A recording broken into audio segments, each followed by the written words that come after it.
Madam President, would you like me to call roll? Trish Bodie? Here. Gloria Gonzalez de la Kia? Alexis Grimes? Aaron Johnson? Here. Jim McKay? Here. Christine Maurer? Here. Anna Smith? Here. All right, with a quorum of the board present, I now call our Leander ISD board meeting to order. We will now proceed to the next item on our agenda, our opening ceremony with our Pledge of Allegiance. Before we stand for our pledge, let me give you a preview of who is going to be leading us in our pledge tonight. Cadet Lieutenant Colonel Isabella Garcia is the daughter of Andrea and Gabriel Garcia. Cadet Garcia is a junior at Leander High School, and she is currently the Support Squadron Commander in the Leander Air Force JROTC program. Cadet Garcia is also a member of multiple honor societies at school and outside of the school. She enjoys spending time with her friends, reading a good book, and watching the Formula One races. After graduation, Cadet Garcia hopes to be accepted into the University of Cambridge and to later get a job with one of the United States intelligence organizations as an intelligence analyst or a forensic psychologist. We'll go ahead and stand.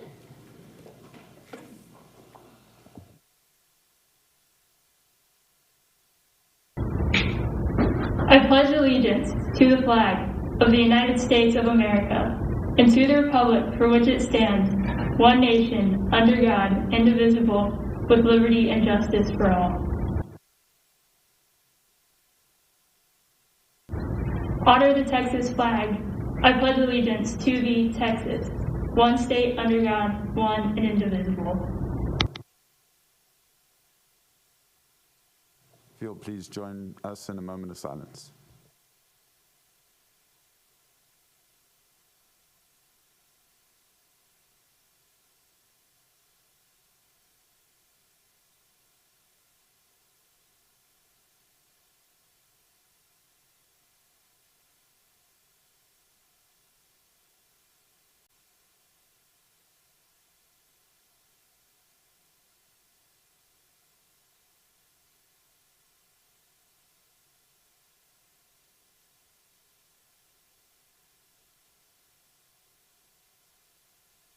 Thank you.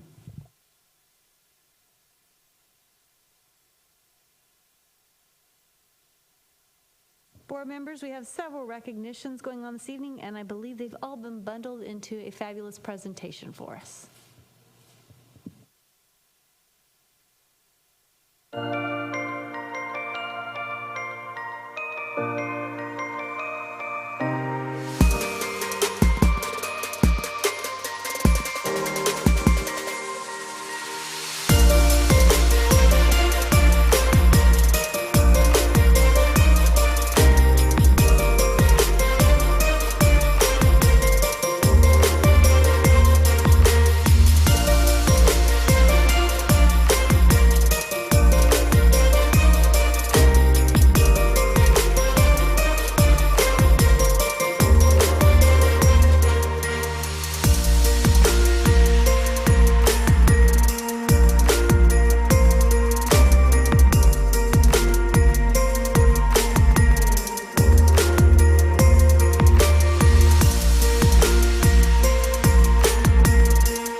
Tremendous. We will now move on to our communication announcements, and we'll move to our superintendent remarks. Dr. Gehring? Thank you, Madam President, and good evening, everybody. First thing I'd like to do is just thank the board for taking the time this past weekend to spend some time with us on board retreat and training. I thought we had a really successful Friday night and all-day Saturday, so thank you for dedicating that time. I really do appreciate that. Just a quick reminder about your marble jars and the fact that trust is earned in small moments, and so we continue to help to build each other up as we go forward in small moments. So thank you very much. I also want to give a really special shout out to our central office staff, and particularly our teaching and learning team. They have really gone way above and beyond in the last couple of months to make sure that we can keep all of our campuses open for in-person instruction. And so we've had staff in and out, as you know, and teaching and learning has stepped up on every single occasion and made sure that all of those open spots are covered, and that we're able to continue to provide that in-person instruction for our students. And so really want to give them a big shout out and a thank you at this time. Just want to remind you that as COVID cases continue to rise in our community, that it's absolutely critically important that we follow our protocols. We've done a spectacular job up until this time, but with the thought of a vaccine coming, I don't want anybody to let their guard down. Now it's even more important than ever to make sure that we continue to be diligent in practicing our protocols in order for us to remain open as long as possible. And we'll be talking a little bit more about that in our COVID update. And then finally, I just wanted to wish everybody a very safe and happy holiday, and hope that you get some much needed rest, and that as we draw 2020 to a close, we will start to see new horizons in 2021. Thank you, Madam President. Thank you, Dr. Gary. Board members? I was just going to let y'all know I visit Wiley Middle School on Wednesday as part of my super school visit, and it was amazing, but I'm exhausted. We played dodgeball, and I can't feel any of my bones and muscles anymore, but it was so great to be there. I mean, y'all know that's one of my home campuses, but to be there at the campus, to feel the energy, not only with our students, but with our teachers, it just was so amazing to be there to witness it. And I also learned that you can put filters on Zoom, so I plan to be doing that.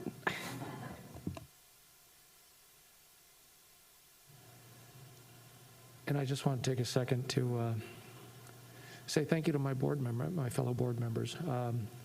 2020, in spite of COVID, pandemic, all of the issues that we've had come before us. We've had issues aplenty, and I was very, very happy at the turnout and the participation at our board retreat this weekend.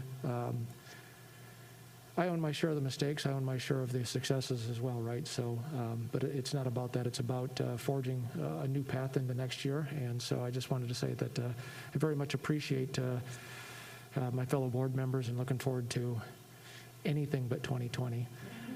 I also want to say a special thank you to the community members who have taken the time to either show up for citizens' comments or send emails or reach out to us via social media. Conversations haven't always been easy, and that's likely to continue with some of the real issues that we have to tackle in moving forward, especially in 21. But that being said, I very much appreciate our engaged community, their passion for education, and what they feel is right for the greatest number of students. So looking forward to continuing to work with them in 21 as well. And to echo your sentiments, sir, wishing everybody can just take a moment during the holiday season, reflect on what's good. And I would also ask that check in on your neighbors, check in on those that are in your contact list that you haven't sent a text message to in quite a while. Maybe the holiday season is a good time to reach out to them and wish them some cheer. So that's it. Thank you.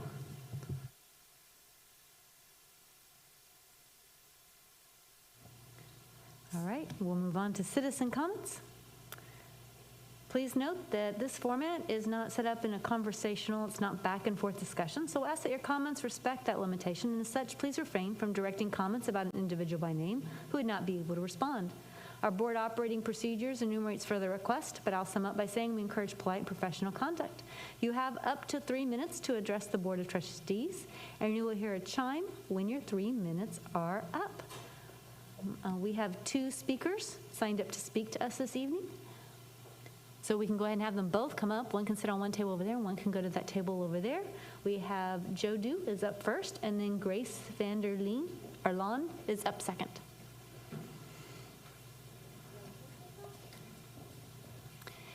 Jody, when you speak, you'll notice on your mic that there's a face with a little microphone, so press that button when you're ready to speak. Okay, it's Jody.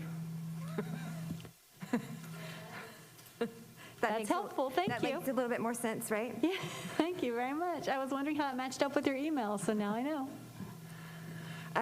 Well, so first, I'm going to start off by saying I appreciate your commitment to keeping our schools open. For people like my child, it's very important, and I really appreciate it. All of his needs are being met, and I'm eternally grateful for all of your work. But I'm here again from neighborhood 1680, also known as Hazelwood, and we're continuing those conversations where we left off before the pandemic. 1680 is again being considered for rezoning. Last night, I was told during the communication last night that there's just no other way. There's just no other way. If this is approved, our children will attend 7 Leander ISD schools before their career is over at Leander ISD. For our elementary school students, they first attended Parkside. They then attended Pleasant Hill. They were moved to Aiken, and they're now being asked to move back to Pleasant Hill. For our middle school students, they attended Wiley, Stiles, and back to Wiley. I'm not sure what that says to you, but what that says to me is that the staff at Leander ISD have no forethought.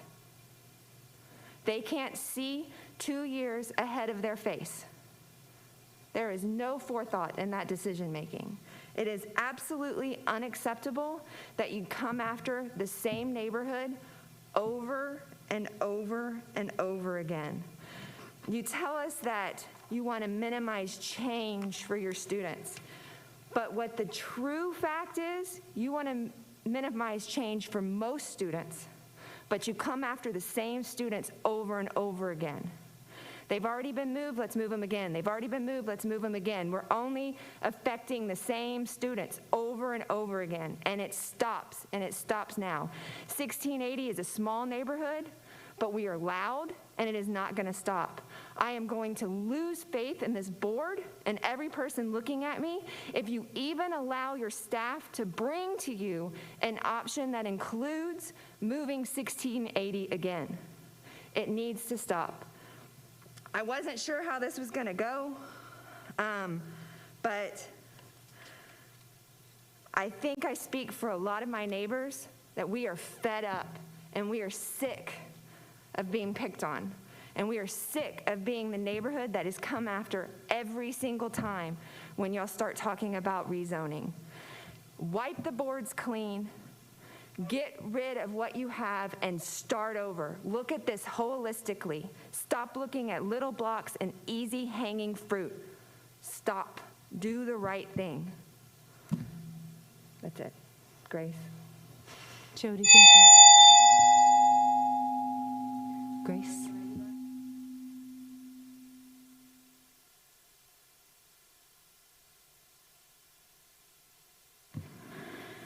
Okay, so like Jody, I have been here before as well. My name is Grace Vanderlaan, and I am the parent of a current 4th grader and a rising kindergartner.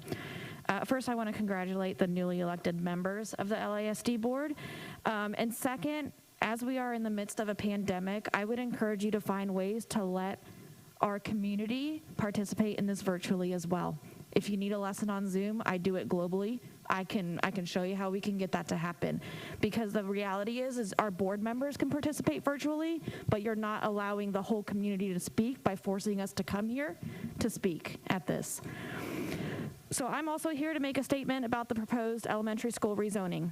So far, Hazelwood community has touched 6 different schools in 5 years living in the same house.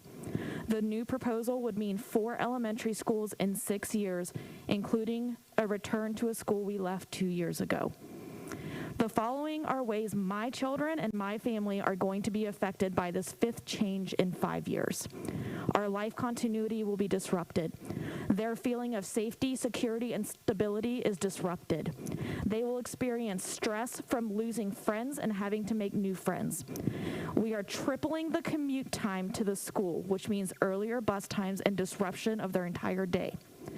We are severing established relationships with the following teachers and staff, including club leaders, specialist teachers, and their related programs like the musical, Quest, IEP teachers and continuity, the nursing staff that knows our healthcare needs, relationships with the YMCA director, and our vice principal who knows our history with other children that we've had problems with.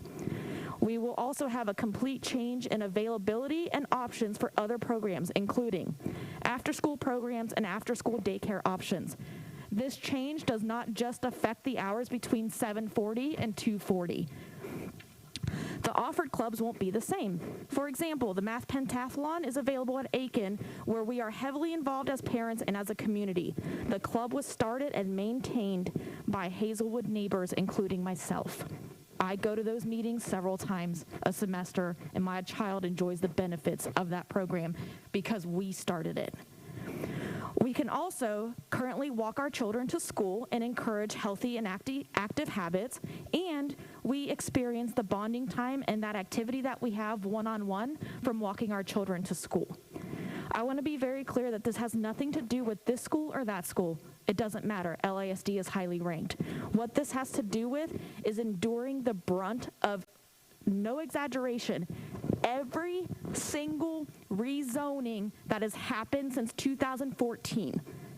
We are consistently ignored and should not have to bear the brunt of Leander growing and the board's subsequent bad decisions.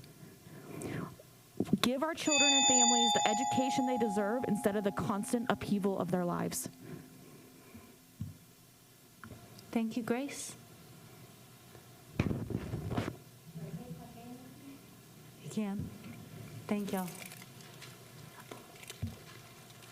All right, thank you. That concludes our citizen comments. We will now move to our public hearing. The Financial Integrity Rating System of Texas School First presentation, and then we'll have a hearing with citizen comments after if any citizens have signed up. I don't see that has happened yet.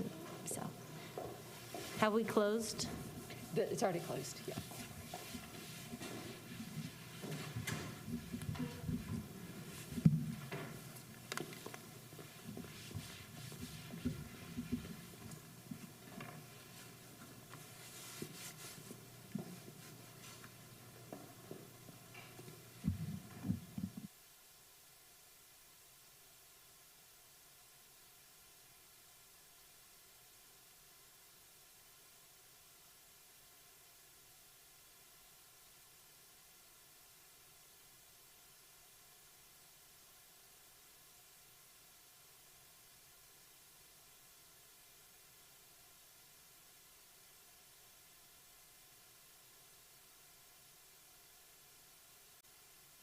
Do we want to wait for Trustee McKay?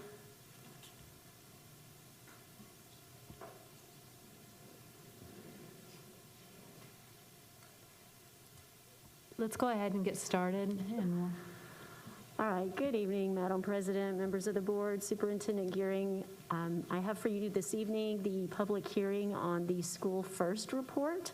I will just remind you this is our 2019-20 rating, which is based on data from the 2018-2019 school year.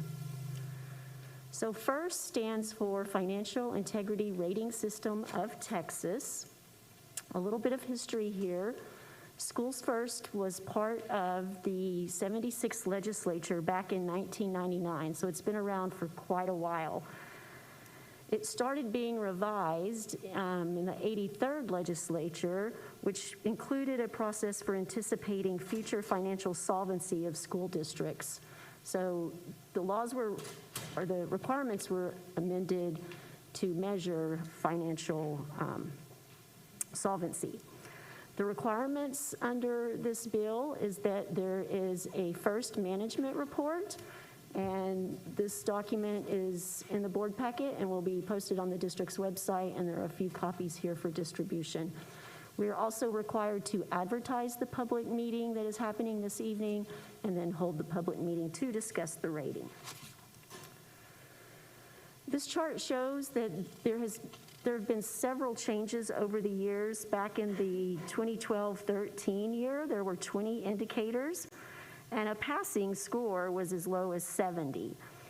Then in 14-15, the changes moved to 7 indicators, and it was a simply pass-fail rating.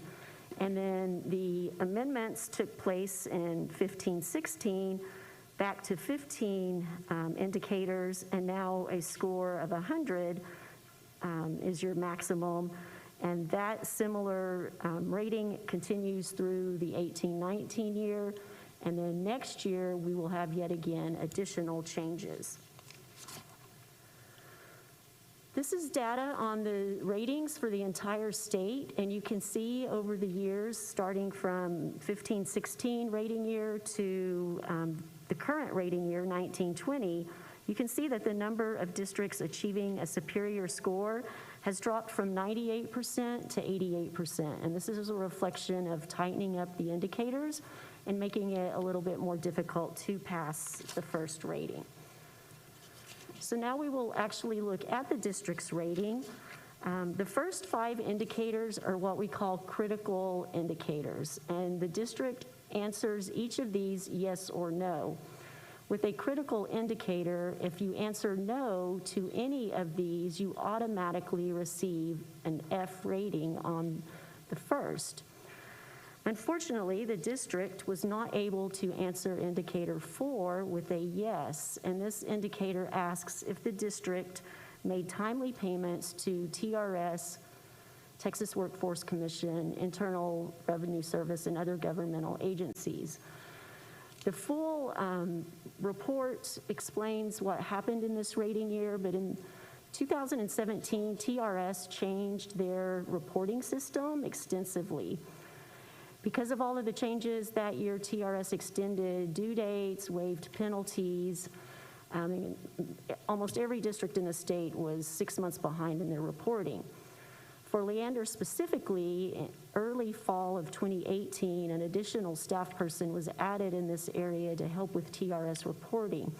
However, in August of this year, TEA notified the district that several warrant holds had been issued in the fall of 2018, and for that reason, they assigned the district the score that they did. We did file an appeal with TEA, and in November found out that that appeal was denied. So this is our final rating, and we are doing everything we can to make sure we do not get warrant holds issued again in this area. My slides aren't working properly. So TEA notified us in August. We did file the appeal. The important thing to note is we did not default on any payments. It was the reporting aspect that was late, not the actual cash. So there's no financial solvency issues related to this finding. It's just a matter of reporting the data to TRS on time. So when we look at the other indicators, I'm not going to go through all of these. They are all outlined in the report with detail, but the most important ones, indicator number 6 measures the number of days of cash on hand and current investments. To get 10 points, the district received all of those with cash on hand of just over 185 days. And so that was, so all of the other indicators are based on points. And so indicator number 7 is the only indicator we did not receive the full 10-point allotment for, and that measures current assets to current liabilities. To get the full points, your ratio must exceed 3%, and for this year, the district's ratio of assets to debt was at 2.72, so just right under the limit to get the full points. So we did earn points, just not the full 10. The one indicator that most districts like to look at is indicator 11 that measures the district's administrative cost ratio, meaning how much do you spend on administrators compared to your other cost. For Leander ISD, the range is, must be below 8.55%. And for this year, the school district was well below that at 4.88%. So that shows you that we're very lean in the area of administration. Indicator 13 measures your information from PEAMS to your CAFR, were there any variances? And so we did get the full points there, no variances there. We are submitting our data correctly. And then 14, if the auditor reported any instances of material noncompliance for grants or contracts, and the auditors for that year did not, that was Whitley Penn. And then indicator 15, whether or not the district received an adjusted repayment schedule, and that was not an occurrence, as we were not overpaid or overspent the funding from TEA. So looking back, every year that the first has been in place, the district has received a superior achievement or passing score.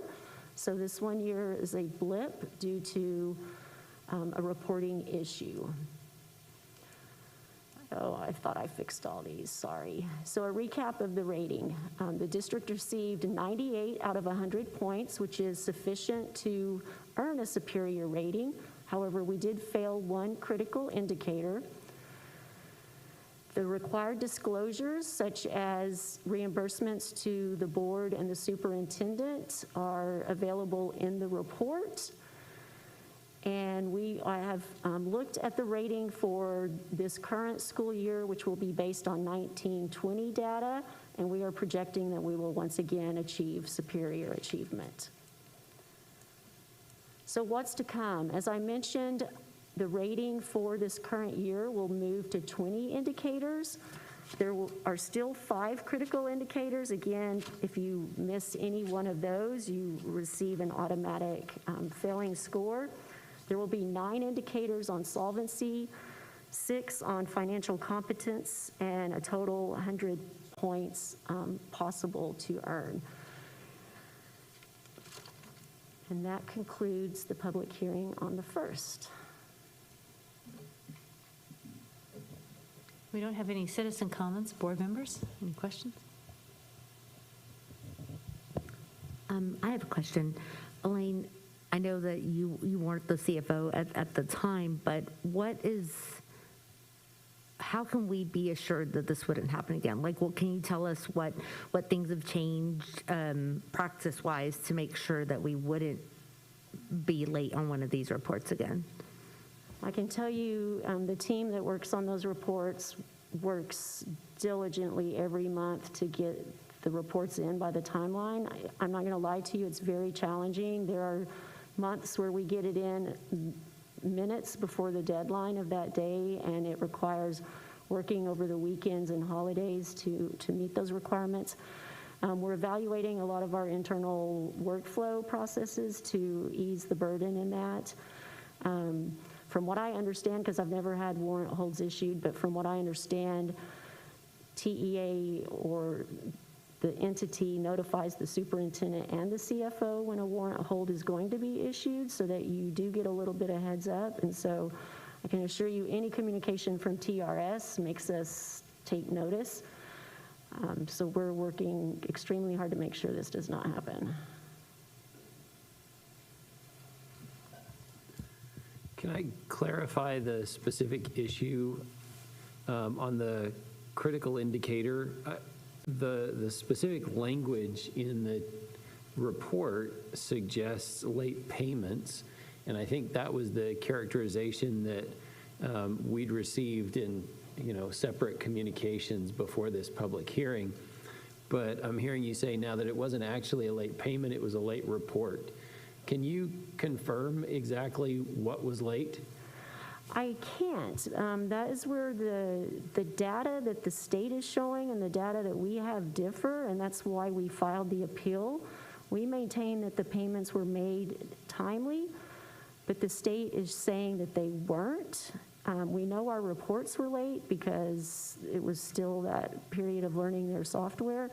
So I don't know where where the data breakdown is between what the state is showing, because we sent bank statements, cancel or ACH proof of when things happened, and filed all of that information with the appeal, and they still denied it. So that I'm not clear as to why TRS maintains they were late when we show in our bank that they cleared on time.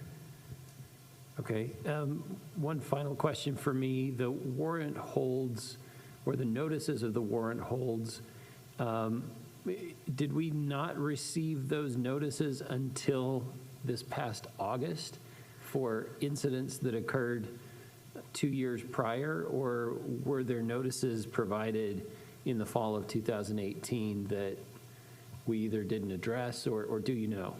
Well, so of course I wasn't here, but from what I've been told is that the superintendent and CFO would have been notified of those warrant holds. So the first inkling I got was the letter in August saying these warrant holds were issued. So I don't have any proof of where those went in 2018 and whether anyone received them or not, but we had about 17 payments that they're showing were late. So that would have been 17 notifications that I don't know where they went.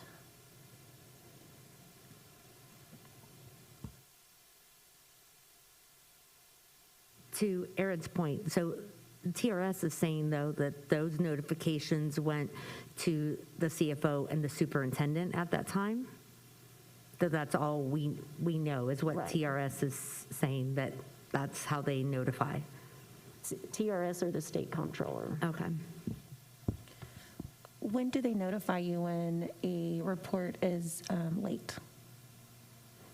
We know when a report is late because we know what the reporting timelines are, but I will tell you, a few weeks ago, TRS sent us something that they were going to issue a warrant hold because there was a $12 balance.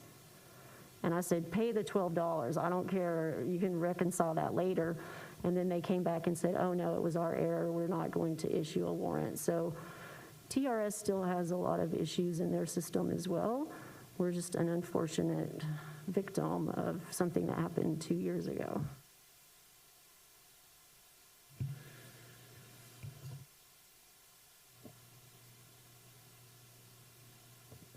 Does this negatively affect us for bond ratings moving forward?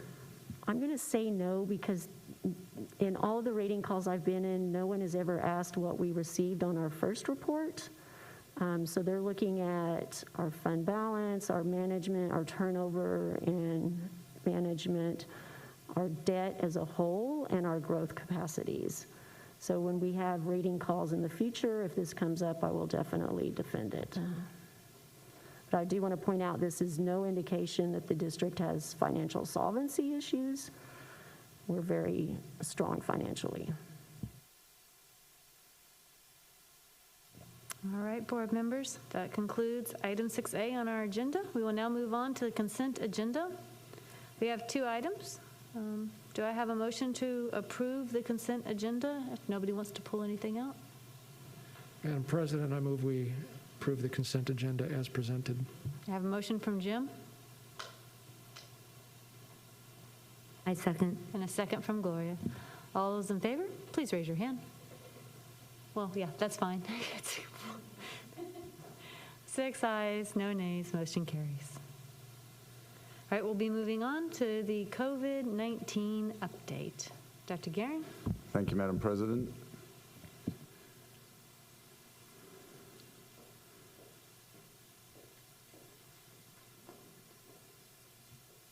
So as I mentioned in my opening remarks, central office staff have been working exceptionally hard, especially teaching and learning, to cover open positions at campuses to make sure that we can keep all of our in-person students supervised and continue to learn. And that's been upwards of between 20 and 50 staff members at any particular time covering different campuses across the district. We've also managed to welcome back volunteers to our campuses for non-student contact at this time.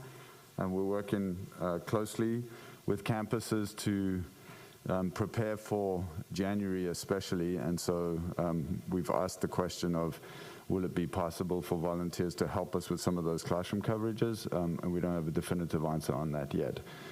We will be launching ESS, our substitute contract company, will be starting in January, and they expect to be able to help us to increase our fill rate of substitutes in the district, so that's going to help a lot as well. So we're hoping that we're able to stay open during the month of January.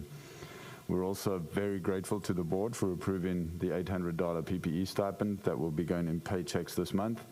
And of course, we're monitoring vaccine distribution very carefully, as well as where school personnel fit into the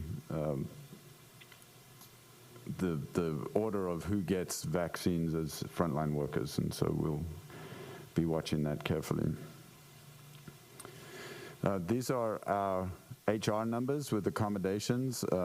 These numbers have changed very little in the last couple of months, and so we just bring you those for completeness sake. We are grateful and fortunate that we've had a staff that's been really committed and dedicated to the district, and that has allowed us to keep our campuses open throughout this pandemic so far.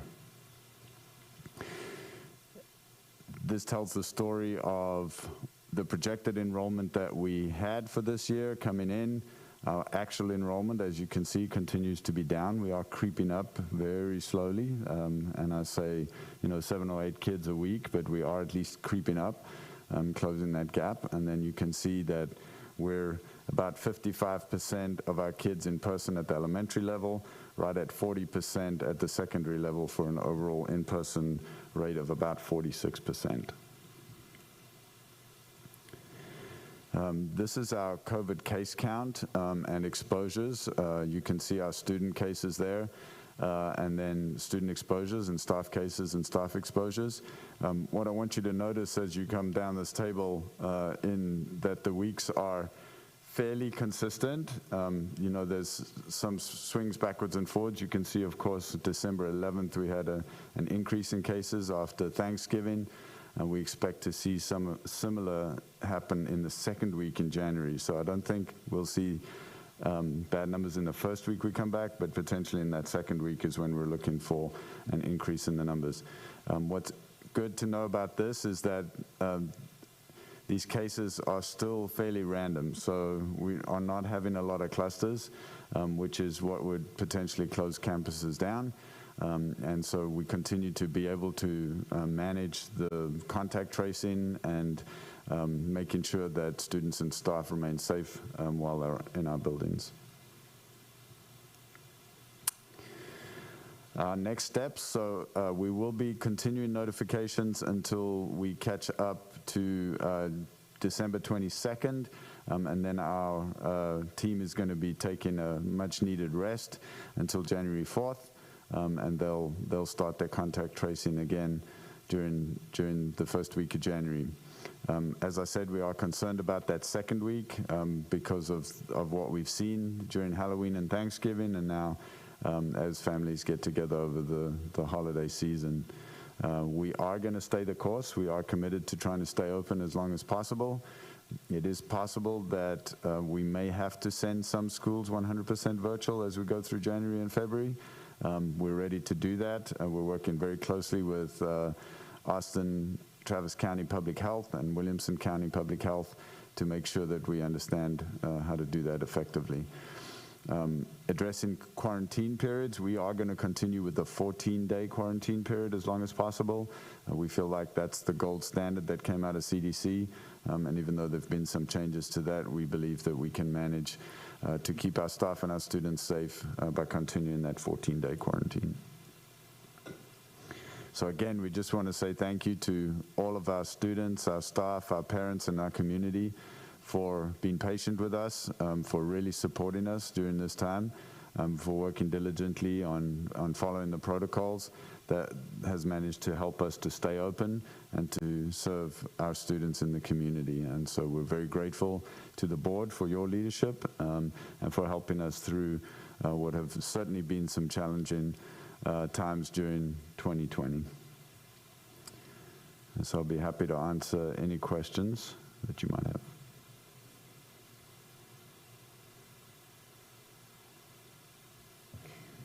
Dr. Gehring, I know that we're watching to see when immunizations may become available for our teachers, and that has been some of the conversation out there. And I understand there's been some reports out there as well, but I just pulled it up to make sure I say this right. But when I'm looking at the Department of State Health Services site, they have phases and they have tiers. And in phase 1 is where they're at. And in phase 1, they have 2 tiers. And I see school nurses as possibly in that second part of the phase 1, but it's in a second tier. So I don't see teachers as frontline for phase 1. Yeah, as I understand it right now, teachers, I think, are in phase 3, and they're talking about bringing them back into phase 2, but they haven't made a definitive decision, as far as I know, on that yet. Board members, anything else? I know y'all have called and I have spoken to y'all talking about how wonderful, how amazing our campus is. Our district is filling in for teachers where they are. Our teachers are going above and beyond. Principals are trying to keep these campuses energized. I mean, it is a community effort. And so I know the board recognizes it because I hear it in your conversations. So, thank you, definitely. All right, we'll move on to the next item in our agenda. Student experience. We're going to talk about consider approval of grade point average committee recommendation. This item is up on for a vote this evening.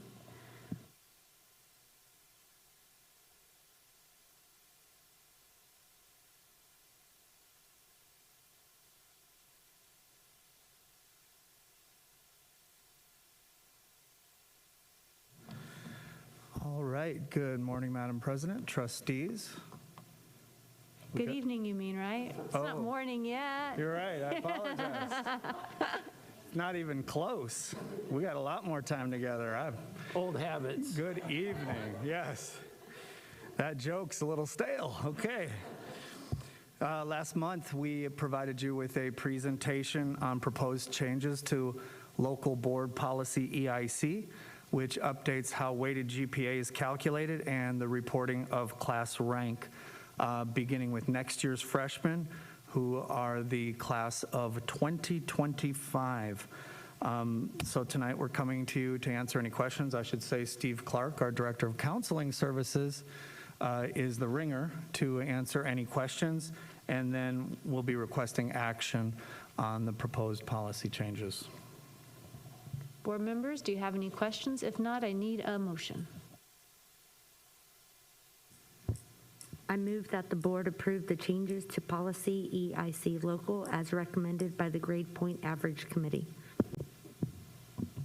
I'll second. I have a motion from Gloria, second from Jim. Any other discussion? Okay, all those in favor, please raise your hand. 6 ayes, no nays, motion carries. We'll move on to the next item of our governance. We have a legislative update after talking to our consultant, Colby. I believe that we decided he did not need to come this evening. He had no new updates for us. We have been getting the updates, though, in Friday memo. So if there aren't any other questions, we'll move over this agenda item and go on. Are there any other questions y'all have? Okay. On to the board member representation of committees.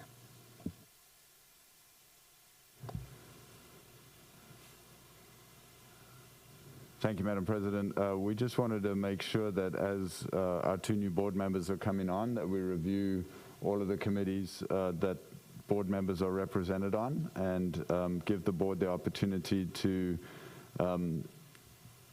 make sure that they're still comfortable with the board's representation on those committees. And we do have the Community-Based Accountability System Committee, which we'd like to add 2 board members to, if possible. And so we're looking for volunteers for that too. All right. And board members, I also like to hear where you're currently serving, if there are places you wanted to move or changes there as well. So I guess I'll lead off.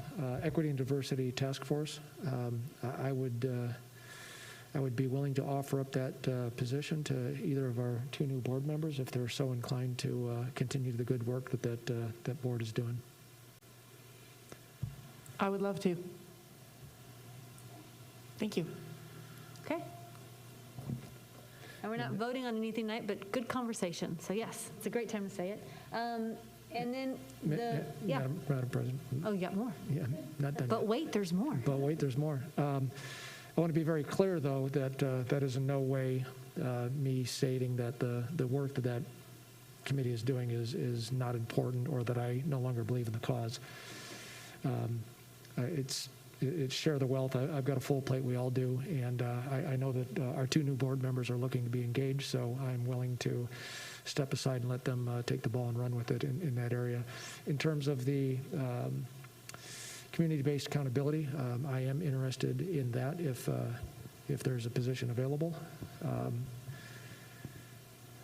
Now I'm done.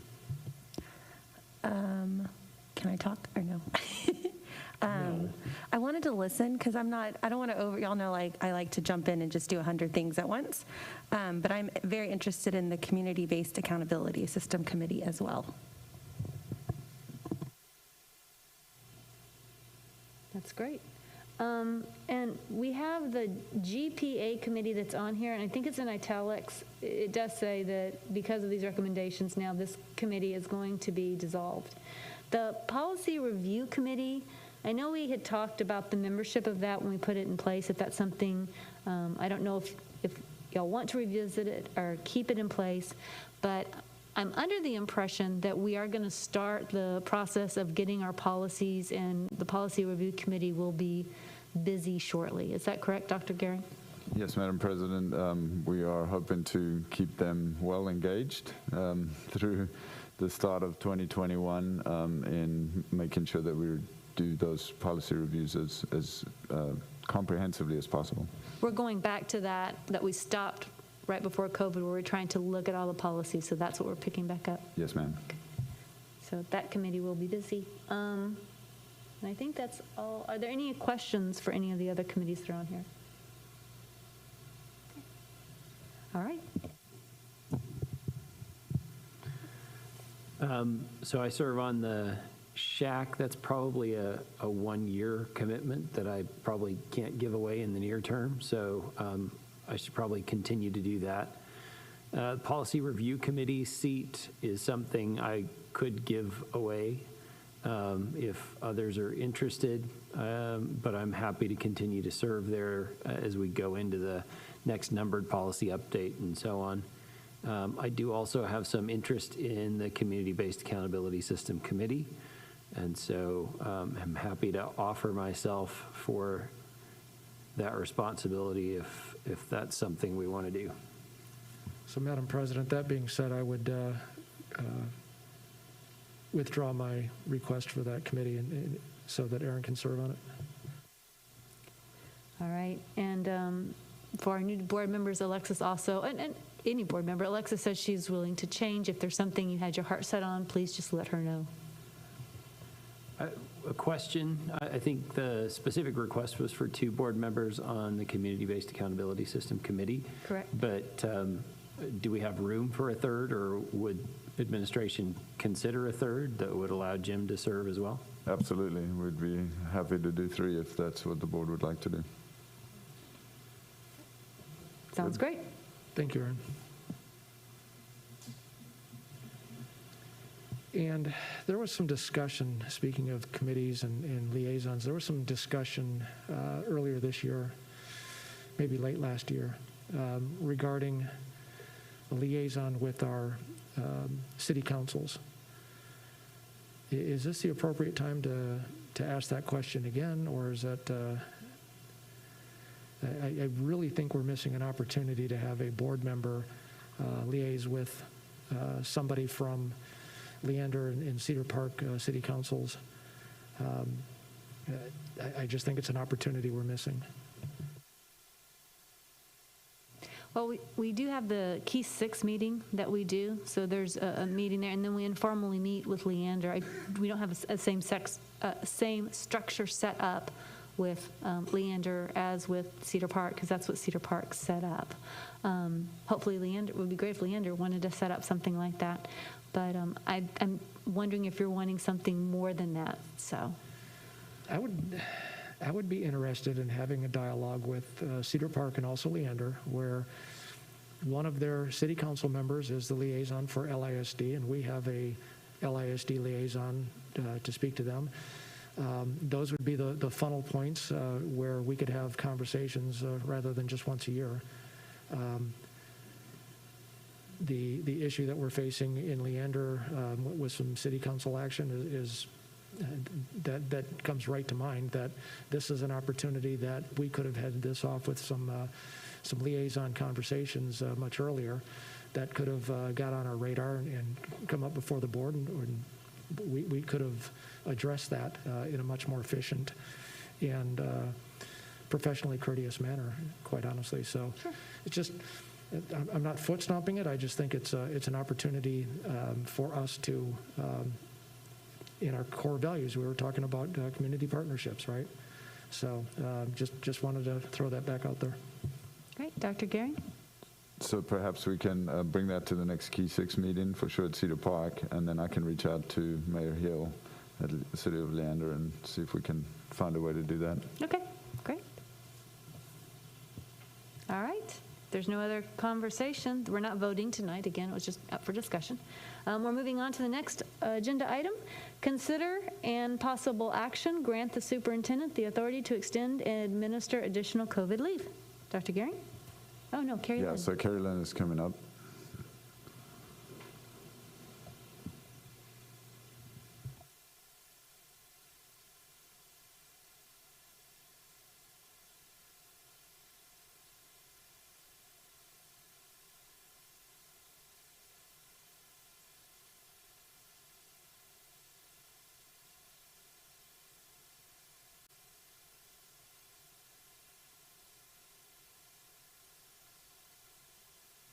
All right, good evening. So we wanted to bring this before the board. The Families First Coronavirus Act allowed for employers to give 10 days of EPLSA, or sick leave essentially, and some increased medical leave time related to coronavirus. When they approved this in April of 2020, they extended it through December 31st. So this is soon to expire. Everyone thought that they would extend this act to continue to provide relief to individuals who are employed and may be quarantined or have symptomatic COVID, or be the only caregiver for someone who is quarantined or has COVID. However, that did not happen, and so we are bringing to you tonight a resolution to be able to continue this leave for our employees as we enter January. We are seeing the surge of COVID and don't feel that when we return that we will not have a need for this continued leave. So we are asking for the board to extend those, just the 10 days part of the FFCRA, for those who have been quarantined COVID or caregiver for someone who has been quarantined or has COVID. We believe this will help facilitate individuals who need this time to be away from our facilities and provide for safety of themselves and the rest of our staff and students. We would like to extend this through the end of the school year, not knowing how the pandemic will play out over the next several months. This will be available to those who have not currently used it over this past semester.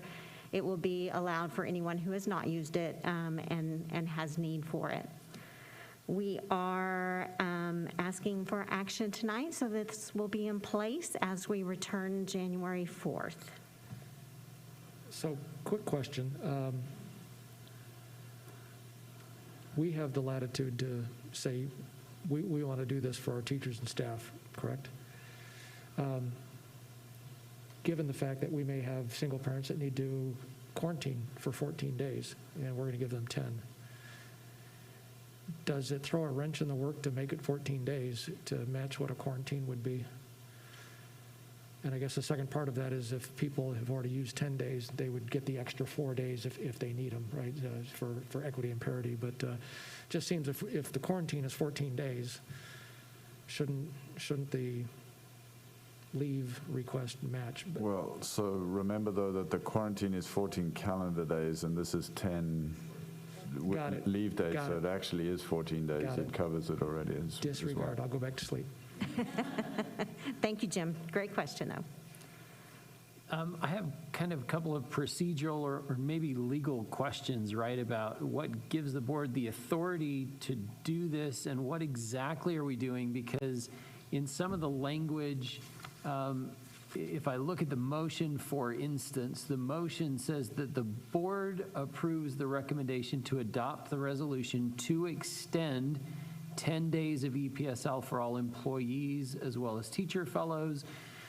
But then as I look at the resolution, it really says we're giving the superintendent the authority to make a decision about that.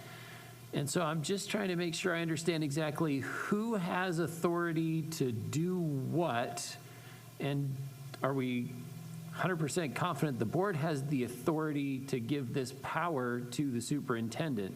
We don't usually go around extending program dates and services and those sorts of things because maybe we're not always sure that we're going to get the funds that fuel those and those sorts of things. So I'm just trying to understand the context so that we make sure this is exactly right.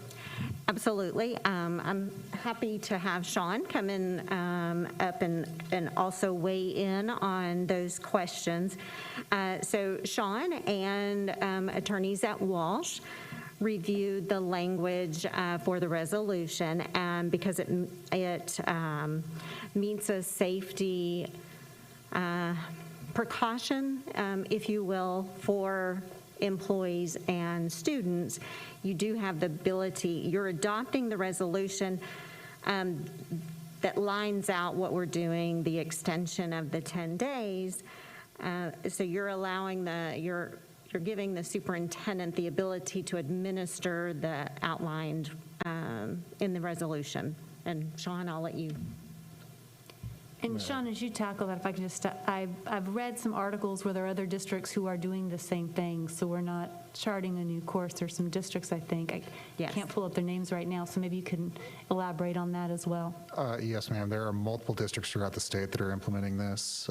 This is also a recommendation that TASB has been putting out through their employment advisors. And it's been reviewed by myself, but also by Employment Council, including Walsh attorneys that we consulted with in order to come up with this resolution.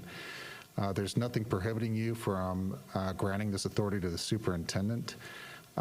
If you don't do it, the superintendent can't obviously do that without your authorization because ultimately that could become a gift of public funds problem. And so what this does is ensure that it's not in violation of your already in place compensation plan. I'm sorry, I'm not following you on how it's a gift of public funds if the superintendent does it without our authority, but it's not if he does it with our authority. I mean, it's the same either way. Because ultimately paid leave is a part of the compensation plan.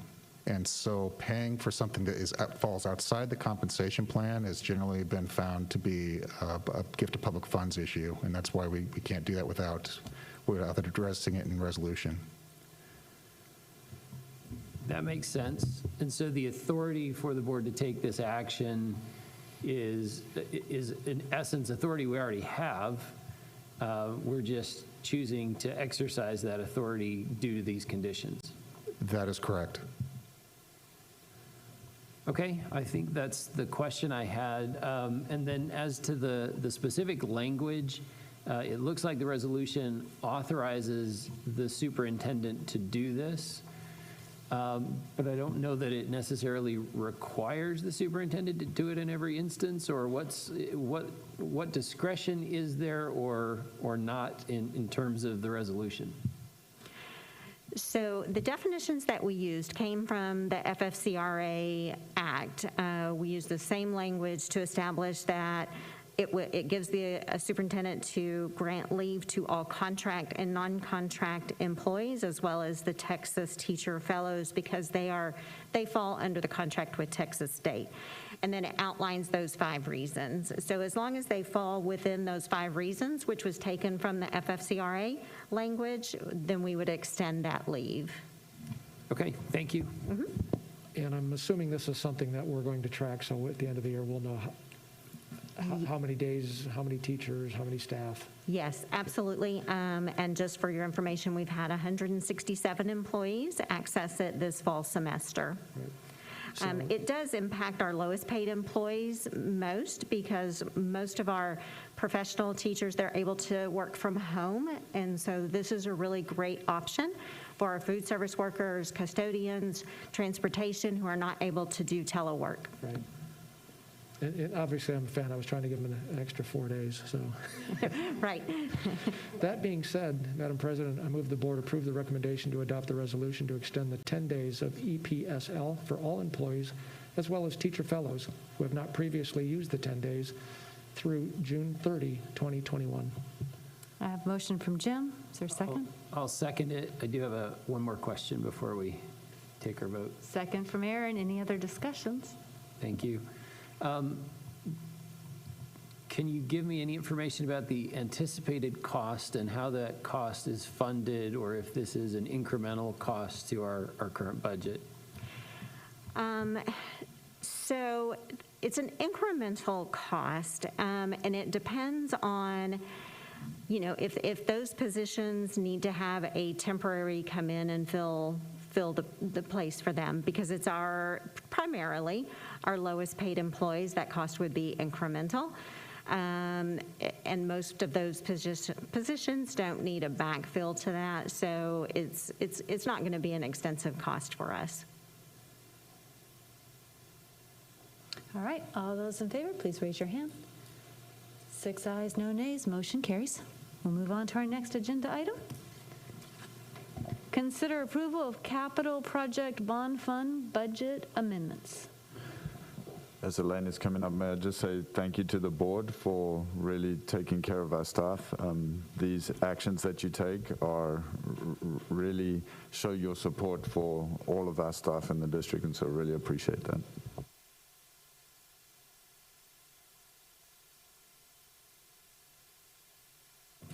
I hope y'all are ready for the Elaine show, because I'm going to be here a while.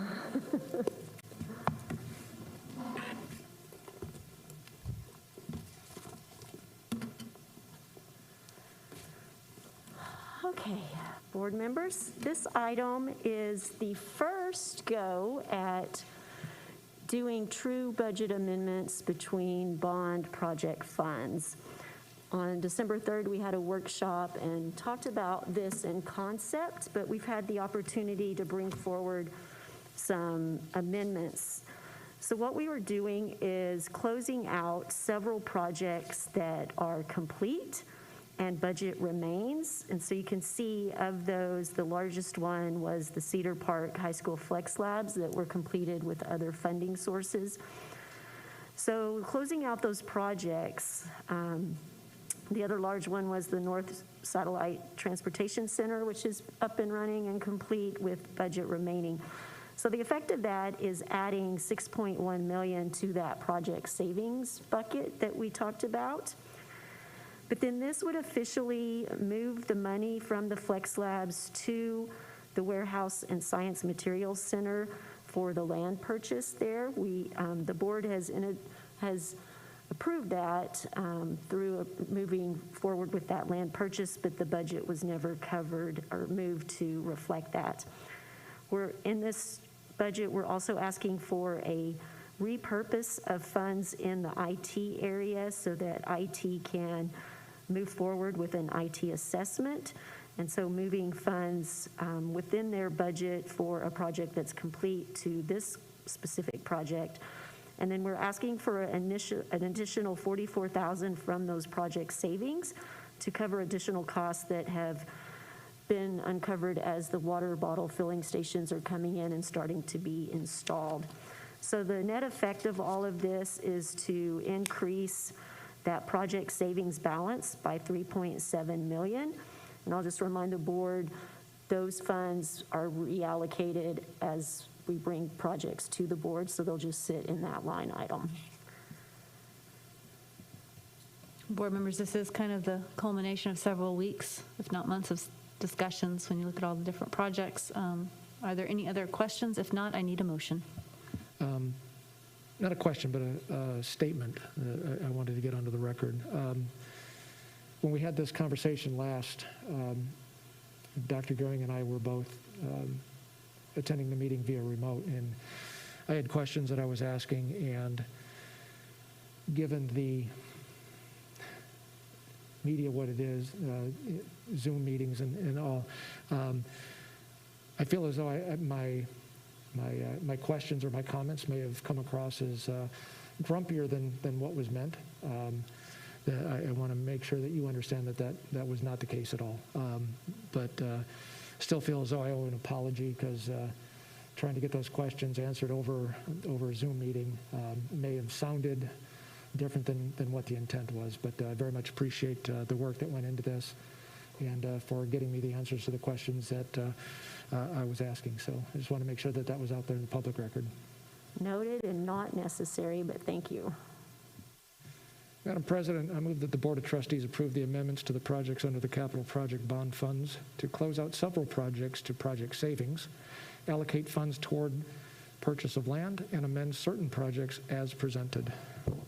I second. Have a motion from Jim, second from Christine. Any other discussion? All those in favor, please raise your hand. 6 ayes, no nays, motion carries. We'll move on to the Focus on Finance report. So here we are talking about finance again. This is the third installation in this series, and in this issue we focused on fund balance and started looking at history between budget and actual performance. So to highlight this report, it starts with, why does a district need fund balance? And I'll just remind everybody that fund balance provides cash flow for cyclical differences. So most of our revenues come from tax collections that are collected mainly in December and January, and then we use those funds throughout the year to pay bills. Fund balance also provides resources for emergency needs. So the one that comes to mind for me is the explosion that happened at West ISD many years ago, and they had to rebuild campuses, and I'm sure some fund balance was used to get them through that while they waited on insurance. And then finally, fund balance is an indication of a district's school health or financial health. If a district has declining fund balance year after year, we used to call them a circling the drain district, and that's why some of those financial solvency indicators were added to the first. But the real question becomes, how much fund balance should a district have? And so looking for that, there's not a Bible on that, but there are some organizations that provide guidance. So the Governmental Finance Officers Association says, first of all, you should have a fund balance policy, which the district does, so that's good. There used to be an unstated standard with TEA that you had 6 months of fund balance, but then when funding cuts came into play, TEA backed off on that requirement. But then GFOA goes on to say, regardless of the district's size, you should have a minimum of no less than 2 months. And when I say regardless of the size, GFOA goes on to say that it's very much contingent upon the district's circumstances. So each district should really look at what is going on in their district and what the district itself determines is a decent fund balance. If you notice on page 3, then I looked at our peer districts that we've been looking at throughout this series, and only 3 of the local peers and the demographic peers actually have a fund balance policy in board policy. One, I believe, went as far as putting a policy in administrative guidelines. So LISD does have a current policy which requires 2 months of operating expenditures with a goal of 3 months. And as I'll demonstrate through this evening, my recommendation is that the board increase that requirement to 3 months or 25%. And if you look at the peers that have a fund balance policy, they are leaning more to 25 to 30% of fund balance. On page 6, we start looking at how our fund balance compares to other districts. And when you look at a strictly dollar level, we're next to the lowest among our demographic peers. But then when you look at fund balance as a percentage of revenues and expenditures, we're third highest in fund balance. When you look at the local peers, we're third highest in terms of dollars and second highest as a percentage of revenues and expenditures. So that indicates we have a very comparable fund balance to our peers, and in our local peers, higher than most. So then on page 8, we start looking at budget performance and the impact on fund balance. And I'll point out now and throughout tonight's presentations that all of our analysis is going back to original budget. Final budget is when the district cleans up the budget and tries to align it more with what really happened. So final budget is not a true measurement of budget performance. I've also separated out transfers out from operating results or from operating costs to get a true revenue and operating expenditure picture. The transfers out historically are related to supplements provided to the health insurance fund. So the district pays a premium, part of the premium, for all employees that take the school district's insurance. For those employees that don't participate in the insurance, the district still makes a contribution for those employees to supplement our health insurance. So it doesn't benefit the employees that don't take the insurance, but it's a way for the district to add additional dollars to that self-insured fund. So you will see that we ended 2019-20 with the highest fund balance on record at $190 million. And yes, a lot of that increase was due to the result of the fiscal year change, which is why a lot of districts make that change, is to simply bump up their fund balance. And Mark, if you can bring up the table, we're going to look, I believe it's at the end of page 8.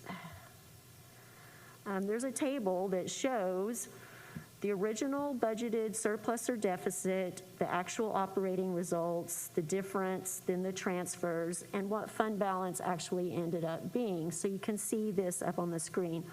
So if you look at column B, which is the originally budgeted surplus or deficit, since 2011 and 12, we've started every year with an operating deficit. That ranges from a high of, I believe, 18 million to last year just 1.7.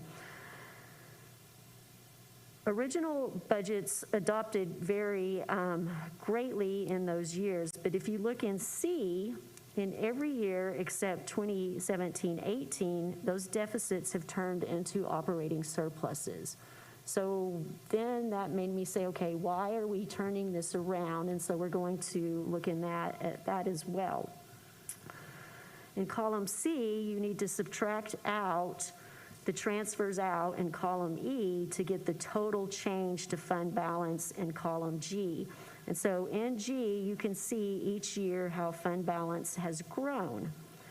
And again, every year except 2017-18, fund balance has increased, even though we started the year with a budget deficit. And so it's important to note that this is even after the transfers out to health insurance. So after operating results, the transfers to health insurance, we've been adding to fund balance. Elaine? So, yes. I didn't want to interrupt you, but I saw your light on for a while, so.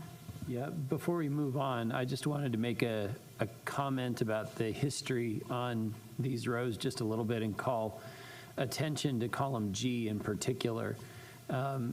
As you've noted, we did go through a long period where column G was seeing a approximately $10 or $15 million annual increase to fund balance.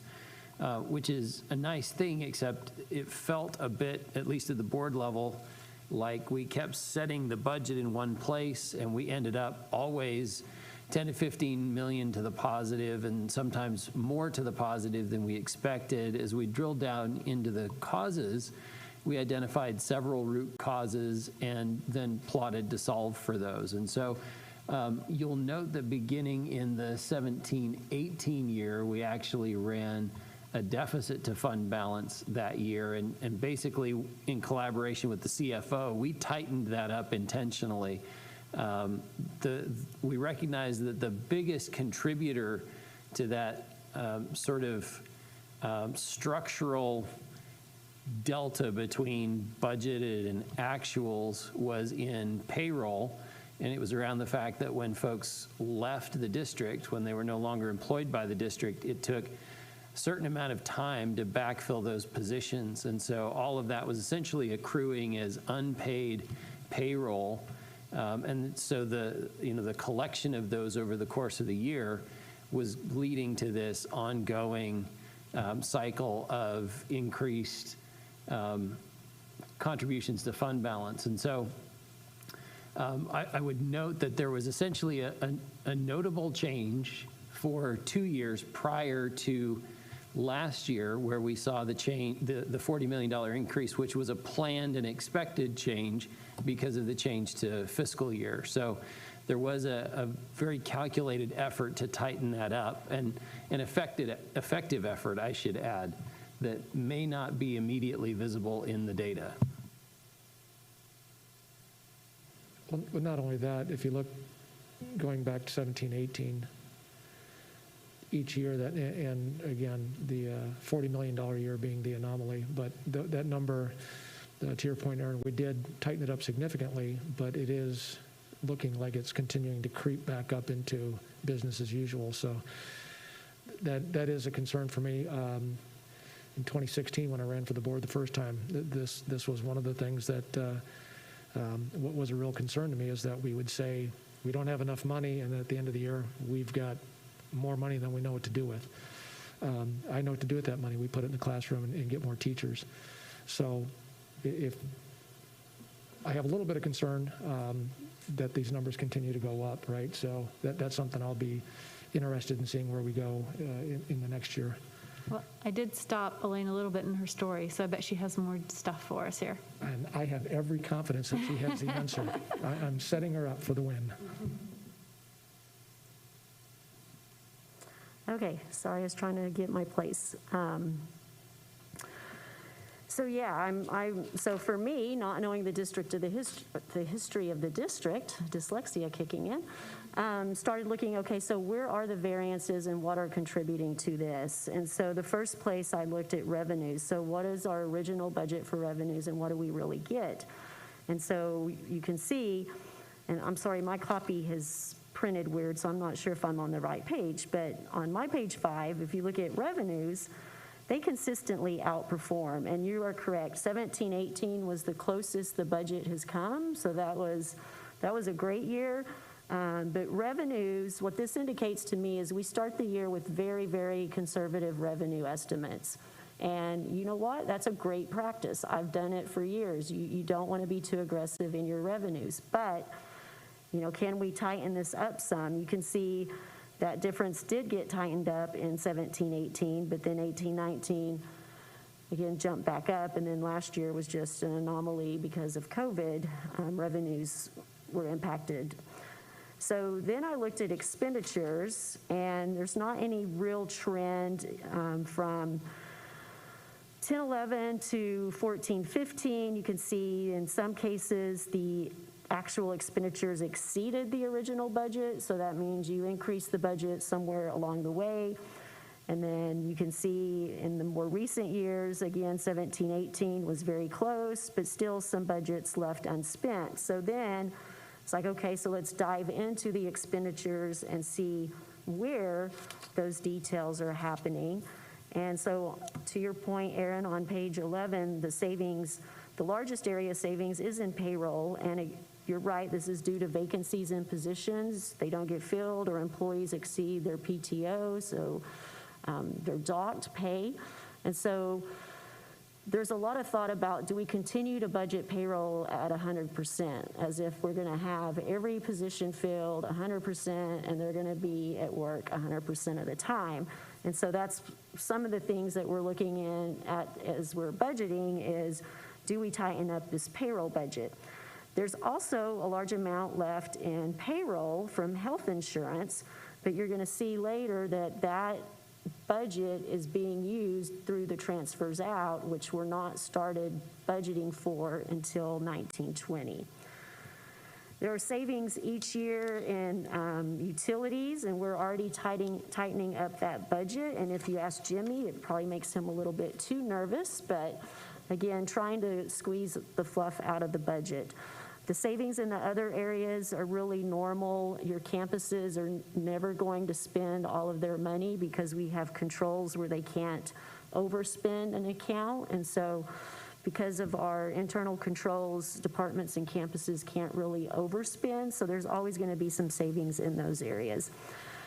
The other thing that really stood out is budgeting for capital outlay has not really been consistent. As savings mature in the budget over the course of the year, capital outlay gets funded. So I'd really like to get our replacement schedules back on track for things like band instruments, uniforms, vehicles, these large expenditures, so that we have a better plan for addressing those and that they're in the budget and planned for and not covered if there are savings in the budget. Page 11 provides more information on the transfers where you can see the amounts transferred out to health insurance and that budget started in 1920 there. So now when we analyze payroll, we have to really look in those two areas. But to summarize this report, I am recommending that the board policy CDA local or CE local be amended to revise the required level of fund balance to be increased to 3%. The table back on page 4 shows what a targeted fund balance would look like at the various increments. Currently, the 2-month policy, the district is required to maintain about $65 million in fund balance. Changing the policy to 3% or 25% would require $97 million in reserves. And then, as we're going to discuss later this evening, recommending that we add some language to provide a parameter to limit the level of a budget deficit that can be adopted, which would ensure that we don't hit fund balance for more than that. And the table on page 13 or 14 provides an example of what a parameter would look like. And again, we're going to look at that closer in upcoming agenda items. So that's an overview of this issue of the focus on finance. Are there any other questions that we haven't already discussed? Blaine, I'm curious about the table. I'll use the table on 8. I think that had the best way to look at it. When I'm looking at the deficit budgets, we have consistently adopted deficit budgets when it comes before us. So my concern is when we put a parameter in place that says, okay, well, we're not going to do this percent, or we're going to do a limit on how much deficit it can be. But it looks like we're always doing that, and yet we still make up for it. I'm concerned of what are we going to limit ourselves to? To Jim's question earlier, if we say we don't have funds, but we actually did, that doesn't show good fiscal management. So what are we limiting ourselves when we do that deficit amount, and should we change that, or how do we make a good decision on choosing that deficit amount? So how do you make a good decision on choosing that deficit amount? The percentage, right? 3%. Right. Do we have one or not? So the reason I want a limit is because that really helps the administration in determining what kind of budget the board will be comfortable with when we get to adoption in June. If I'm working all along and bring you a deficit of $15 million in April and you say, oh no, we're not going to do that, we want a balanced budget, I have very little time to go back and make cuts. And so the parameter gives us a guideline for that. What level depends on where the board's comfort is. So I know school boards that don't want a deficit at all and want to see a balanced budget. I'm going to guarantee in that scenario, you're going to increase fund balance.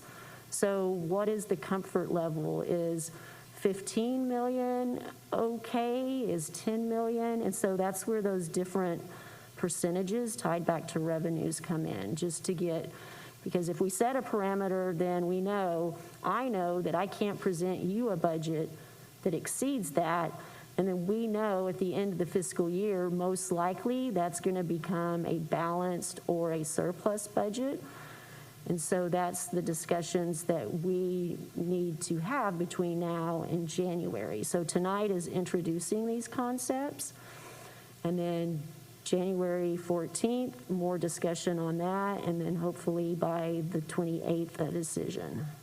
I'd like to noodle on this percentage of deficit a little bit more, but can you help me when I'm looking at page 8? What's been the range or the variance of deficit budgets we've adopted previously? As far as how does this deficit compare to the revenues at those times? Right. So if you were under a 3% limit, would one of these budgets have not been adopted? I'll have to go back and do those calculations. Okay. I didn't look at it that way, but and I'm not trying to get specific, like trying to put you on the spot for each and every one. I'm trying to figure out, is there an overall thing where I can say, oh, if I do this, here's the limitations I've put on you, right? What is it that we don't see then because we put that limitation in place? And is that, other than that limitation gives you some parameters of we're not going to adopt it unless we do this, if we don't put that in place, then what else does that open up? I just want to understand what happens if we don't versus what happens when we do. Well, that's a pretty broad question, because if I know I'm starting out with a deficit and I know I need to cut, that's going to prevent adding additional programs, additional staff, because that's going counter to what I'm trying to get to.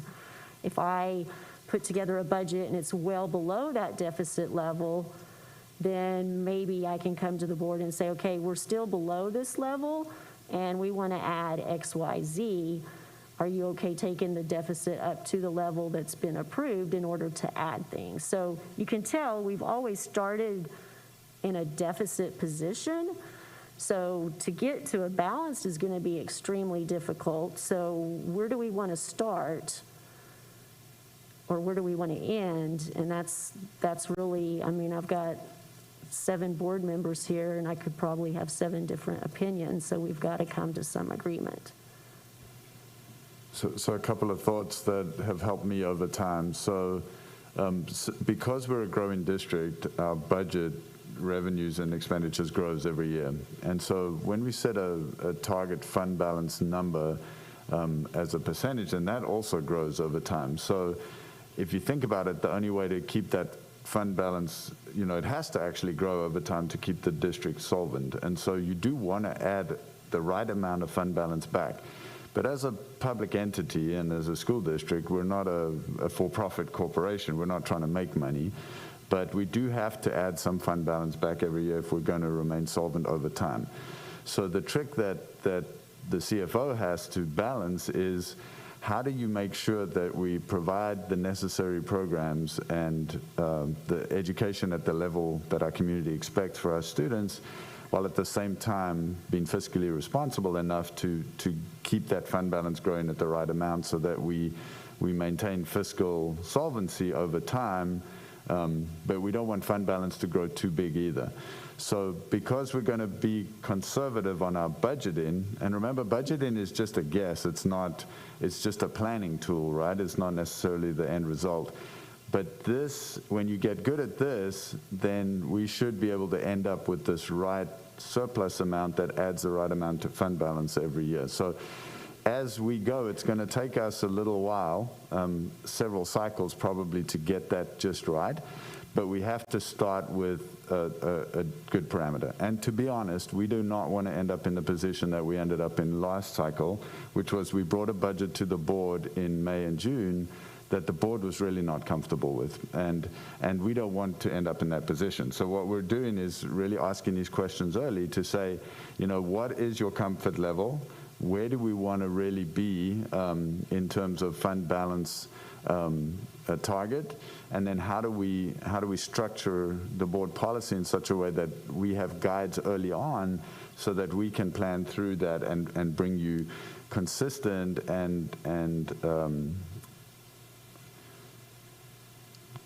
right budgets every time, right? So the second part of that, I think, is we are going to continue to do what Aaron pointed out that the district's been doing the last couple of years, which is trying to tighten up our budgeting expertise in order to make sure that we don't have these large swings of we're too conservative in the budget and then end up, too far off on the other side. So the combination of those two things is the sweet spot that we're trying to find as we go through this process. So I don't know if hopefully that helps. So it's a little bit out of our lane to say you should do this or do that. That's not our lane to tell you how to make the budget. But it is in our lane, and it is our responsibility to make sure that we're a good steward of the taxpayer dollars, and that to the maximum extent possible, we're being efficient in the use of those funds. And it just seems that year over year over year, we have a large amount of money. If I say that my house payment for the year is going to be X, and so I put 5 times that away, and I can't eat because I can't touch that money, but really I know at the end of the year I'm going to have a whole bunch to put into savings. It doesn't make sense. So it is within our lane to ask, hey, we need a tighter budget. If we're putting in the budget 100% of salary, knowing that we're not going to spend that, and we have historical data to show that we may be somewhere 70, 74, 76% of that allotment has been used year over year over year. Even if we took the delta between that average and 100%, and backed out our budgeting expectations just that much, it's a start. But again, I don't feel comfortable, and I see Aaron getting ready to weigh in, but as a board member, my job isn't to say how you're going to do this, but my job is to say that what we're doing, it needs to be more efficient. So, yeah, I was just going to say that I think it is our place to provide feedback and direction about some of these key parameters as Bruce and Elaine go build the budget for the next year, right? Agreed. To Bruce's observation, what we want to avoid is we get to the point of adoption and we find that we aren't aligned on fundamental aspects of what an acceptable budget will be. And we had some of that conversation last time around, but we ended up in a place different from where I thought we were going. I think having the conversation now about what initial budget deficit are we comfortable with is the right time to have that conversation, because that sets the framework within which the new budget can be built effectively, right? So I do think it is appropriate for us to provide that feedback. I think we're being asked to give that feedback in order to facilitate the budgeting process. So I don't disagree with you that none of us is in a position to or wants to dictate to the administration. But I think they are asking for input, and they are asking us to come together on what that input means to budget development. Agreed. All right, well, guess what? We can have more of this discussion in the next item, so I'm going to go ahead and move us along, if that's okay, into item 9C4, proposed budget development calendar. Yes, so one of the first steps is putting together a calendar to make sure you hit all the milestones to hit budget adoption by the end of June. And so we have presented you with the calendar tonight, looking at the calendar and the budget assumptions that will be used to start building the budget so that we know where we are. We'll narrow those down in January. So again, in January, some pivotal decisions to be made. What level of deficit is acceptable? And then what estimates do we use to start building the budget? There's a big question about student enrollment looming for next year, and so we need some determination on what number to use. February and April activities will focus on us internally compiling all the budget requests and getting that budget into said parameter. In May, we would be bringing you a near final budget and also approval of the compensation plan. And again, the budget must be adopted by June 30th. It is set for adoption on June 24th. And then the tax rate would be approved in August or September. So this gives you a timeline of what will be happening over the next several months. We have built in a few budget workshops as necessary if we get information that changes drastically or need to update the board on the cuts that we're looking at making. So that is the calendar. Okay. Moving on next to the proposed 2021-2022 budget assumptions. And this is not up for vote tonight, it's just discussion. Right, and we're actually going to start the presentation that will really cover this item and I believe the next item. So, Mark, can you start that?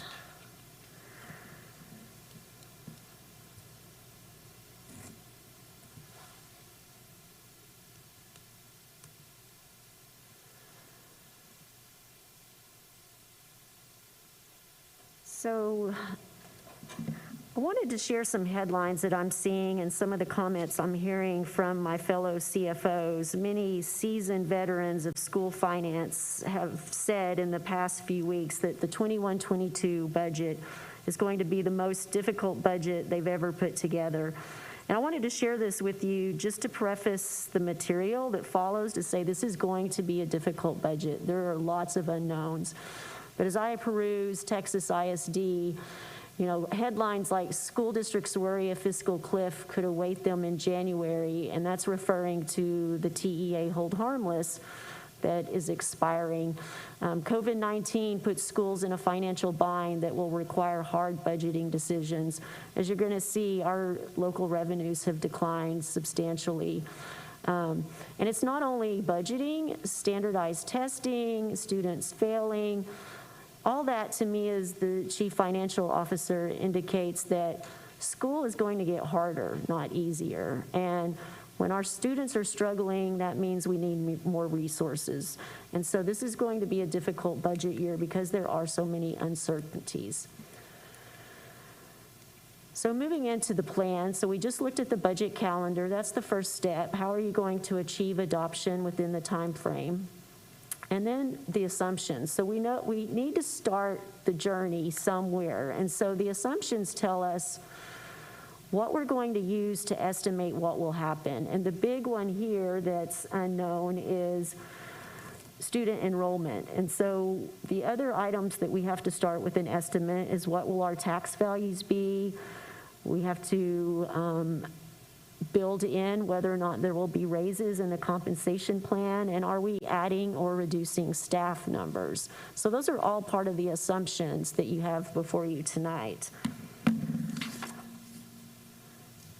I do want to point out, because we're not in that agenda item per se, but we are presenting two different assumption columns. One, they're all the assumptions are the same except for the student numbers. So we've built budget projections on the demographer's number of student enrollment and then a lower number, and we'll look at that a little bit closer.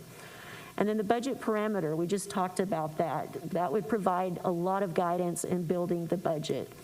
And then finally tonight, we're going to look at some budget solutions. So these are some tools in our toolbox that the board may or may not have an appetite for, but the adoption of the parameter, you know, our budgeting practices, we've seen that we are tightening those up, but we still have some areas where we can do that. And then finally, the most unpopular item, expenditure reductions. So those proposed assumptions, so again, as I said, using the demographer's growth number, they're indicating an enrollment of 43,951 students, which is about 8% growth compared to where we are today. So all of us are shaking our heads going, is that really going to happen? So we've done one model with that number, And then another model, basically where we should have been this year. So it took out a year of growth because we didn't grow this year. We actually declined in student population. So we said, okay, what if we recovered the growth we were supposed to have this year? What did those numbers look like? For property values, we're using a very conservative number of 3%. In this current tax year, as of the levy, our values increased 5.99% from the prior year, and in 2019, we saw a 7.57% increase. So 3% is pretty conservative, and we did hear from Travis Central Appraisal District today that they're expecting 7% growth for Leander. They did have a call today on the Austin economy, and Austin has recovered much better than the rest of the country from lockdown. But again, still very early, so we're starting out very conservative. Collection rate, bumping that back to 99%. If you recall, we had a lot of discussion about that last spring and lowered it to 98%, which caused a decline in tax collections that was pretty substantial. We are building the budget to start out with a 2% salary increase.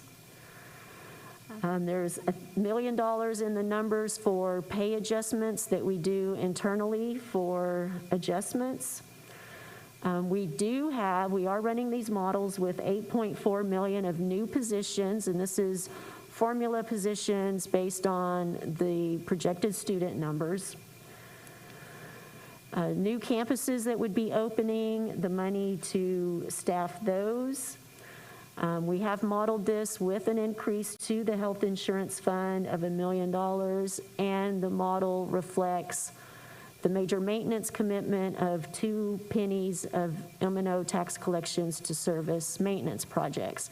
So these are all of the assumptions that we've put into the models.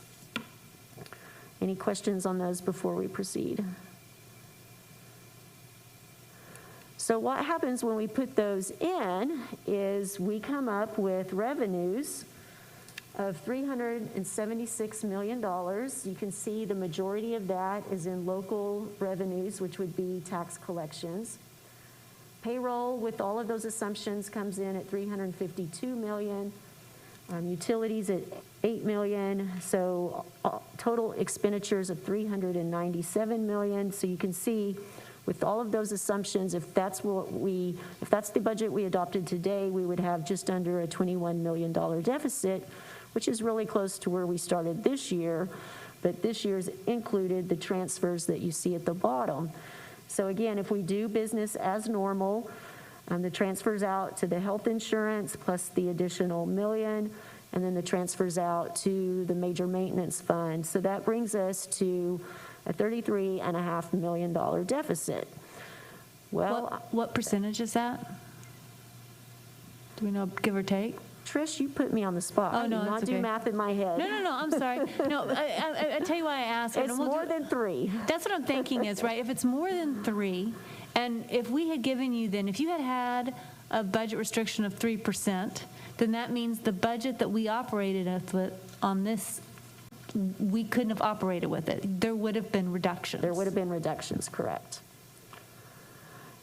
So then when you just look at the pure numbers, the non-payroll costs are $45 million.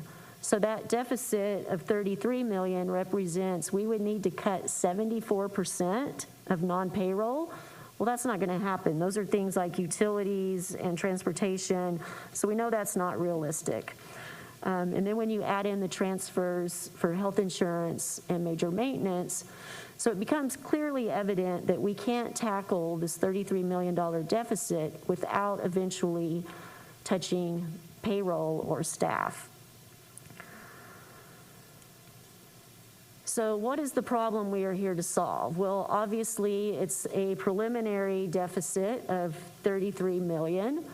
What's driving the deficit? We've kind of looked at that already. What steps should we take to reduce the deficit? And again, what level of deficit is acceptable? So this is where we're going to go next. Look at all of these. So we did look at this revenue analysis, so I'll try to go through this pretty quickly. But as we saw earlier in the focus on finance, revenues are very conservative at the original budget estimate. Now, again, I want to point out that is every CFO's operating standard if they've been doing this a while. You want your revenues to be conservative.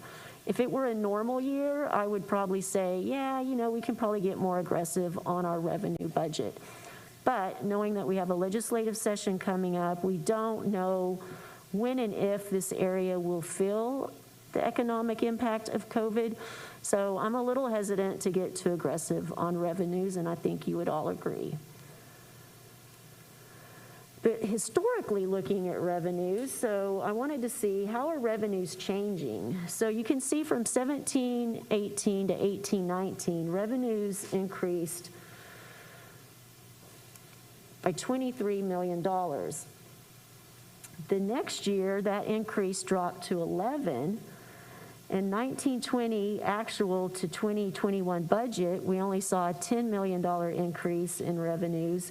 And then going into next year, based on our preliminary estimates, only a $9 million increase in revenues. So our revenue increases are not growing as much as they've been in the past. So then if we look at revenues in the different categories, so state aid, so you can see at the bar, on the bars on the right lower corner, between 2021 and 21-22, they're pretty flat. And if you look up at the detail, so tier 1 is going up a little bit, and tier 2 is going up a little bit. But then if you look at the yellow boxes, we're losing $3.6 million in formula transition aid, and then the other state revenue is related to property value audits. So this past year we got $1.6 million. We have 2 outstanding. One is estimated at $42,000, so they're not bringing in nearly what we've seen in the past from those value audits. But the point to all of this is if you look at the change, our state aid is actually declining over our current year budget. Now, I do want to point out our current year budget was based on the growth. We have not amended the revenue budget down yet. We want to see what tax collections come in at the end of January. And then if the state does not extend the hold harmless, we're very likely to be revising our revenues for this year down. But I'll remind you, next month we'll be bringing an analysis of where our current actuals to budget are and start projecting where we're going to end the year. But right now, our revenue projections for state aid next year are very flat. When we move into tax collections, then you can see this is the area where our revenues increase. And again, this is using the current formulas, compressing the tax rate. We are running this on that golden penny that we did not get this year. And this is on 3% growth. So you can see tax collections going up.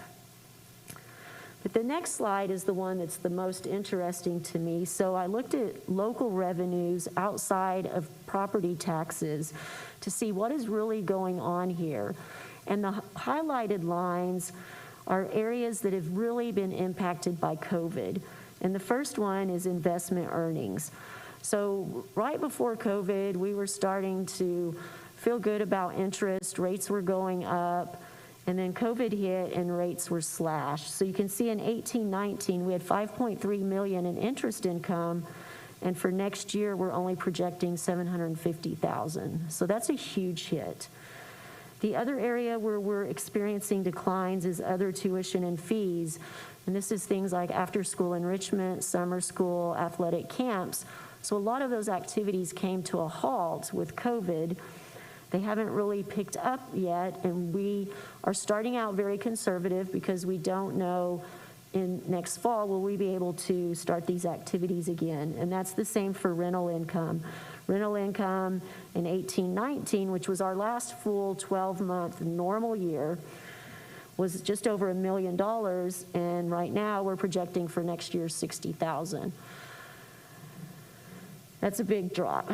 And then athletics activity, this is gate receipts for athletic events. Again, those dropping nearly by half. But if you just look at the pure overall totals, in 18-19, we had local revenues of $12.5 million. This year we have budgeted $5 million, and next year we have $4 million. So over that 3-4-year period, an $8 million decline in local revenues. So how temporary is this change? I mean, we know facility rentals will pick back up at some point. Athletic ticket sales will pick that up, but is it going to be next fall, or is it going to take us another budget cycle? So again, a significant loss since COVID, and that's part of why our deficit is growing. Hey, Elaine, just a quick question. Totally get the general pattern. I guess I'm looking at specific details from the 2021 year to the 21-22 year, looking at the biggest deltas there or declines there. Are we really expecting tuition and fees to be cut in half from this COVID school year to next school year? So that's a very good point, Aaron. I'll just remind you that these 2021 numbers are what we started this year's budget at. We are not seeing realization of revenues near these levels, and so we're budgeting for next year what we're really seeing this year. So this is an area where, after we see where tax collections are going and whether or not we're going to have hold harmless, we would be amending those revenue numbers down as well. Okay, so 2021 actuals are probably going to be closer to what I see in the budget for 21-22. Correct. Okay. Okay, so then moving into an expenditure analysis, and again, we looked at this in the focus on finance, so I'll skip this slide. We looked at this where we do have savings in the budget, but then again, looking at where are those savings, and again, the green areas are the biggest deltas. So we do see that we have the largest area is in payroll, and we're gonna dive into that on the next slide. We are already tightening up the budget for utilities, and then again, wanting to get on a better budgeting system for capital outlay. So if we just dive into the payroll budget, so this is what's interesting. You can see in the salary area, so this is the pure salaries, we do have pretty significant variances, meaning savings. So 15-16, 4.8 million. But then if you look below that, the transfer, well, I'm sorry, I don't want to go there yet. But then the next year, we had a $9 million variance, and then the year that the budget was the very tightest and that you did go into fund balance, there was only a $1.4 million variance in salaries. So that one was spot on. 18-19, 3.7 in salaries, and then 19-20, just don't even look at that one. That was a big mess. But what I do want to point out is the insurance. So again, the budget for insurance in the expense area is consistently excess of what is spent. But the line below in the blue, that budget is being eaten up by the transfer going to the health insurance fund. So you have to really net those highlighted in yellow with the blue line below to see what the real excess in insurance is. So you can see there's still about $1 million or $2 million each year in excess there. So can we tighten that up some? Maybe. Do we not budget at 100%? Maybe. So all of this just to show there are some areas in the budget where we can still continue to improve. Okay, so we looked at the assumptions that we used to model the budget, and that brings us a $33.5 million deficit. I will point out that when we use the lower enrollment growth, that deficit grows to $35 million, and you have both of those models in your materials. So I asked my staff, if you're bringing me a problem, bring me some solutions. So let's look at some possible solutions. And again, none of this is decided tonight. This is to introduce these ideas, and then we will talk about these more in depth when we return in January. So the first we've already talked about quite a bit, and that is establishing a limit on the budget deficit. We've talked about why. We're using revenues as the benchmark because that's the most static piece of the budget. The expenditures are going to continue to change throughout the budget process, but the revenues typically stay fairly consistent. I'm proposing a 3% limit just because we have to start somewhere, but that is definitely something that we can discuss. I would include the effect of transfers out to the health insurance fund and to major maintenance as part of the calculation. In a former district, we had items that were the board approved to be paid out of fund balance, and so those were not included in the calculation. So what you include in that parameter is important. As we talked about, history shows the original budget deficit turns into a surplus. And so having this parameter will help us reduce cuts to programs, limit the potential draw on fund balance, and creates a plan. So Trish, I believe you asked what do those various options look like. This is what a parameter would look like. So we are starting this fiscal year with about $190.5 million in fund balance. Our current budget deficit is $30 million. That could change in the spring. So that would bring our projected fund balance at the end of this fiscal year to just under $160 million. The parameter is actually based on revenues. So right now we're projecting revenues for the upcoming fiscal year at just under $377 million. So if we tie that to a percentage, you can see using anywhere from 2%, which gives you a deficit of $7.5 million, all the way up to 4% gives you a deficit of $15 million. I did not run the numbers past 4% because I just didn't feel like that would be an area the board was comfortable with, but that is subject to discussion. Then if that parameter were in place and everything was said and done and we actually did hit fund balance for any one of those levels, you can see our proposed our current 3-month goal of fund balance is $98.7 million. Under any of these scenarios, if we did dip into fund balance at these various levels, you would see that fund balance would still be above the target. The level of being above the target varies depending on the level of deficit that's approved.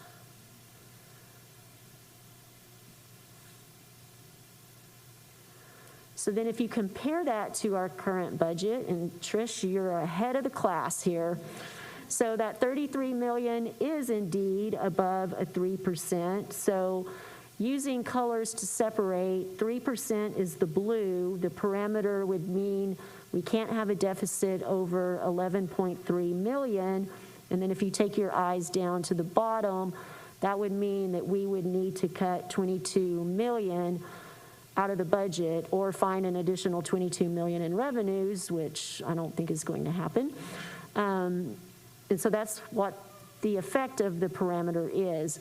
Then going back up in the orange, if the parameter were 3.5% of revenues, we could have a deficit of 13 million, meaning we would need to cut 20 million. So that deficit parameter does impact the level of cuts. And so it is important that we set that at the right level.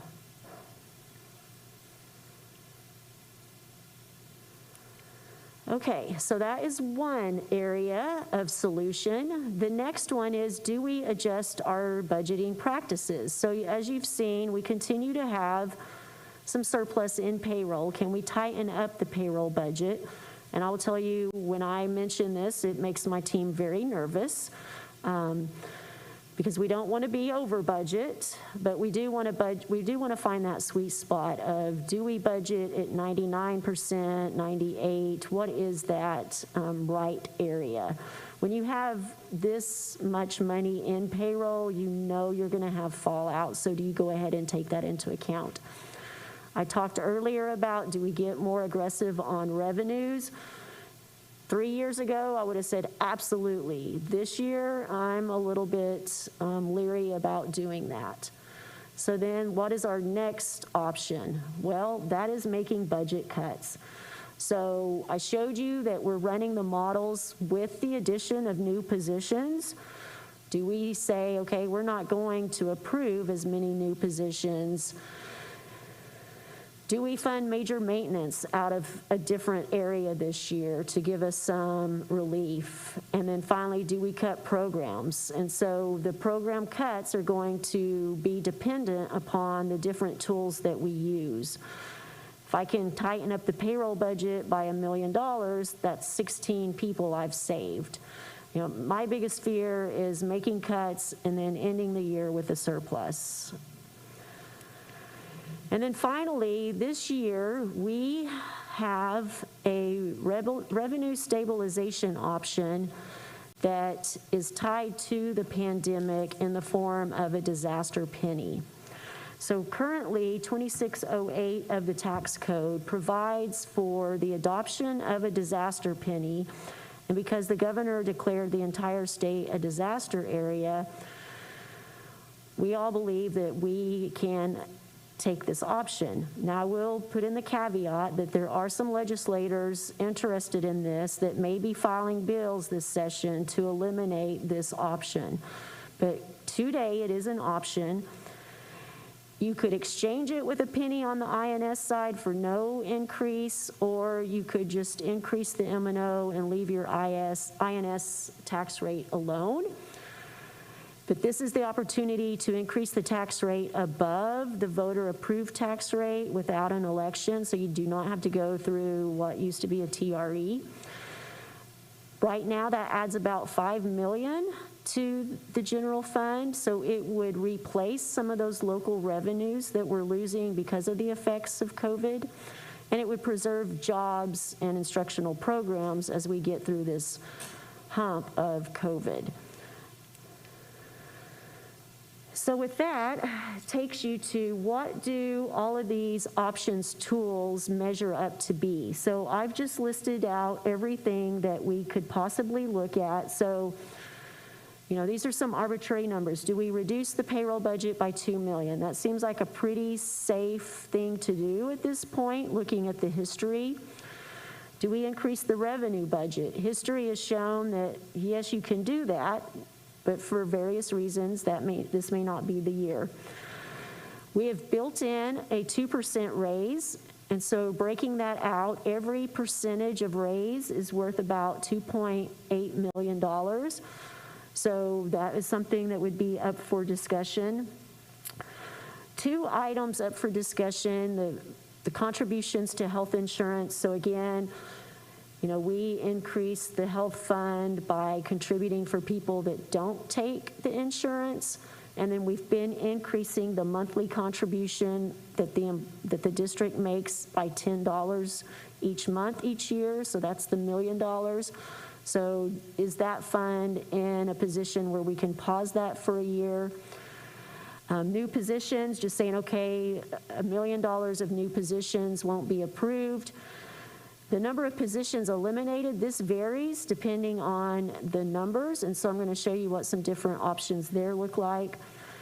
If we funded major maintenance with project savings for a year, what that number equates to, and then again, one disaster penny is worth just over $5 million, two disaster pennies is $10 million. So I want to give you a brief glimpse at a tool that I am tempted to have the board complete as homework before the next board meeting to see if there's any common solution among the 7 of you that every one of you go, yes, let's absolutely do this. And so in the blue column, you have what the 3% parameter deficit reduction looks like. And then in the orange column, what the 3.5% reduction would be required. And then by placing an X by the options that are chosen, it'll show you how you're going to bite this elephant. And so here's an illustration of that. And these, again, are not suggestions or proposals. These are just, okay, so if we said we're going to reduce payroll by $2 million and we're going to increase our revenue projections by $4 million, we won't do the $1 million increase to health insurance. We won't add $1 million worth of new positions. We will fund major maintenance differently for a year, and we will take the disaster penny. We still would need to cut about $4 million worth of positions, which is equating to about 64 FTEs. So that's one, okay, so these are the options we're going to use, and you can see that gets us to $22,000 to the good.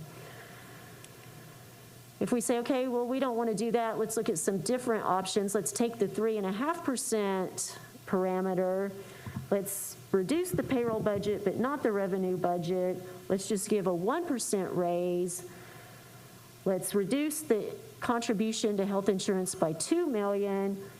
We're still really in the same place. We still need to do something different with major maintenance. We still need the disaster penny, and we're still cutting positions of about $4 million.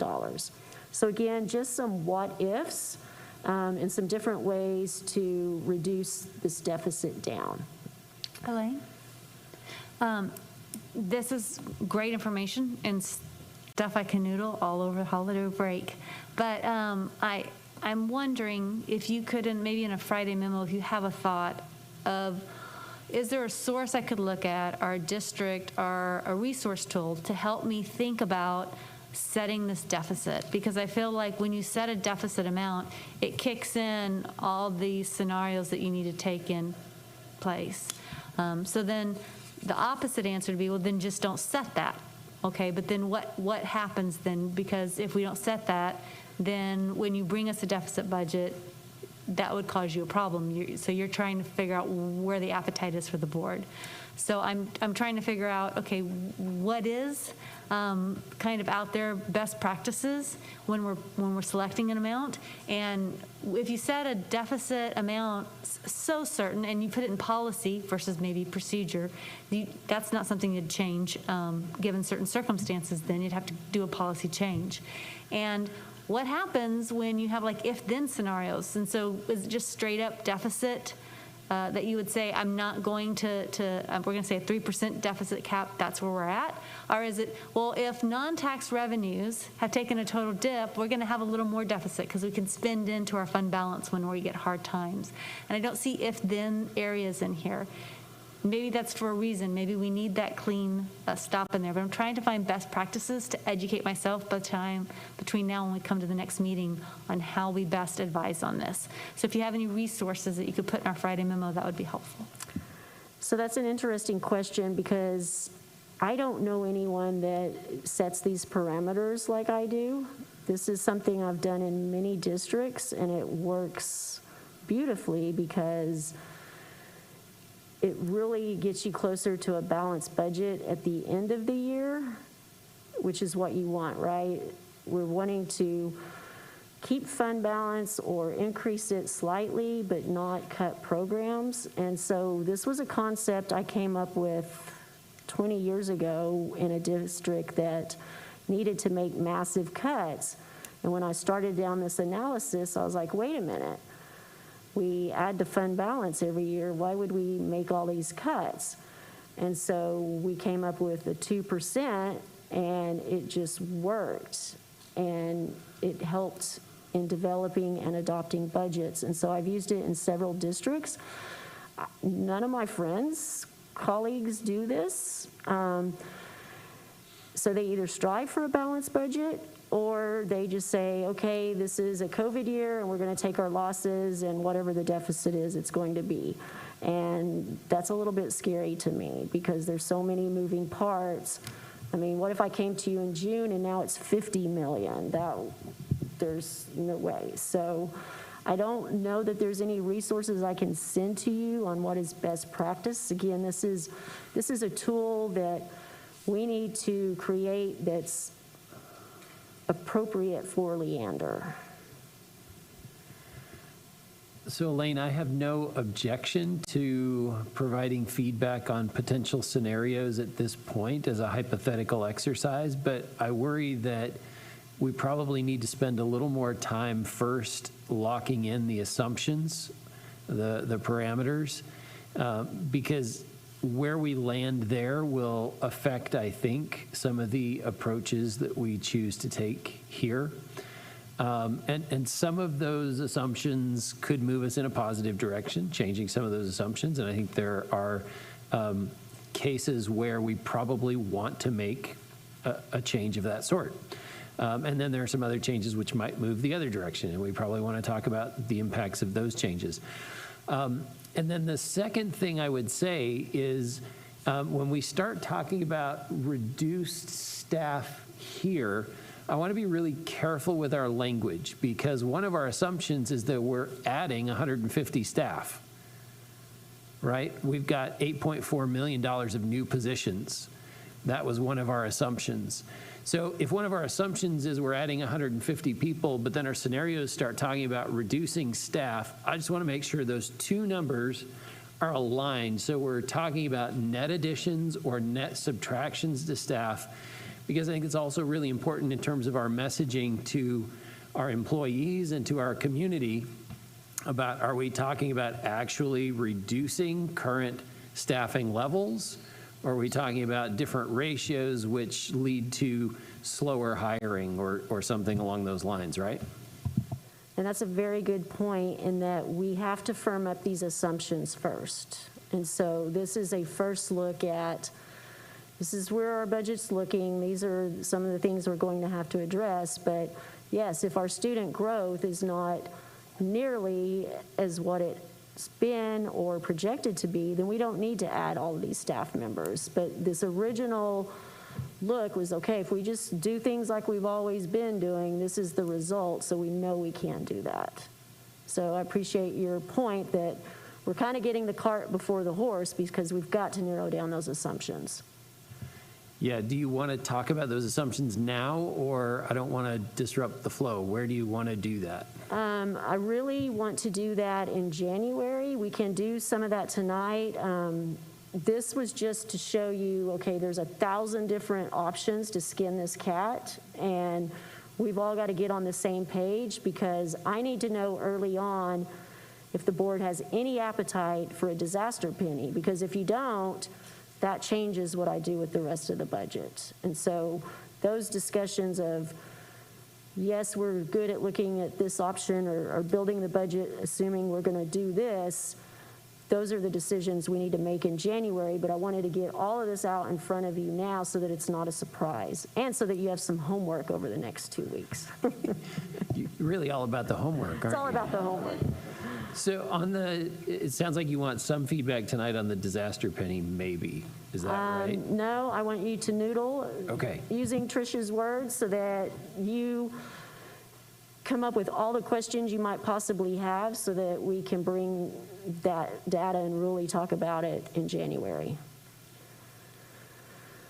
So yeah, I'm almost finished actually, and then we can get into really meat questions. But I just, cutting 64 positions, what does that really look like? So the estimated value again is $4 million. So this would look like reductions at central office, reductions to campus support programs, and then potentially increasing secondary classroom ratios. 100 FTEs, now we're doing even more at central office, looking at campus administrators, core scheduling at the middle school and the high school, and further reductions to support programs. And then 200 FTEs, that just gets scary. So not to call out any specific personnel or programs, but this is the reality of what we would be looking at if I have to cut $12 million from the budget. So next steps, consider amending board policy to increase the reserve requirement and add a parameter. Again, we've got to have much more discussion about that. The board does need to adopt the assumptions in January so that we have clear direction on what we're using to build the budget on. We will consider the use of that disaster penny and the funding of major maintenance differently. So again, all of these, as Aaron so eloquently pointed out, affect what we do with reductions. And so these are the discussions that we're going to need as far as which tools in the toolbox. So that is it. Great job, Elaine. Really a lot to noodle on. When I'm looking at the assumptions, is there somewhere you would recommend where you think there's going to be, I guess, more meat in the study or discussion? Is there somewhere where you think, okay, that's really going to be an assumption they're going to want to dig into? Because some of these assumptions I look at, I'm like, I just don't know how much really I wouldn't make that assumption. So are there any areas in here that you think that's going to be the discussion point that I should look at over the holiday break? I think the main one is what number of students are we going to budget for, because that is super important. If we budget for one level of student enrollment, we staff for that student enrollment. And if the kids don't show up, we're overstaffed. And if we don't plan for the growth and they do show up, then now we're hiring teachers in August. So that's a really tight balancing act. And we're going to have some consensus about what number is it for students that we use and that we are going to bank on as we build this budget. You know, a raise, we didn't give a raise this year. So are we adamant that we're doing a raise no matter what if it means cutting positions? So that's an area that we need to look at. And then new positions. As we saw, the assumptions right now build in quite a bit in new positions, but that seems counter to add a bunch just to cut some more. So do we just say we're going to deal with the students with the staff that we have, which isn't realistic because in your elementary grades, you don't want 25 kids in kindergarten. So the student enrollment number is probably the biggest piece of the puzzle that we need to narrow down. I have a question. For the disaster penny, how many other districts do you know that are considering using that option? Well, I will say in the Zoom meetings that we are having, lots of districts are talking about that.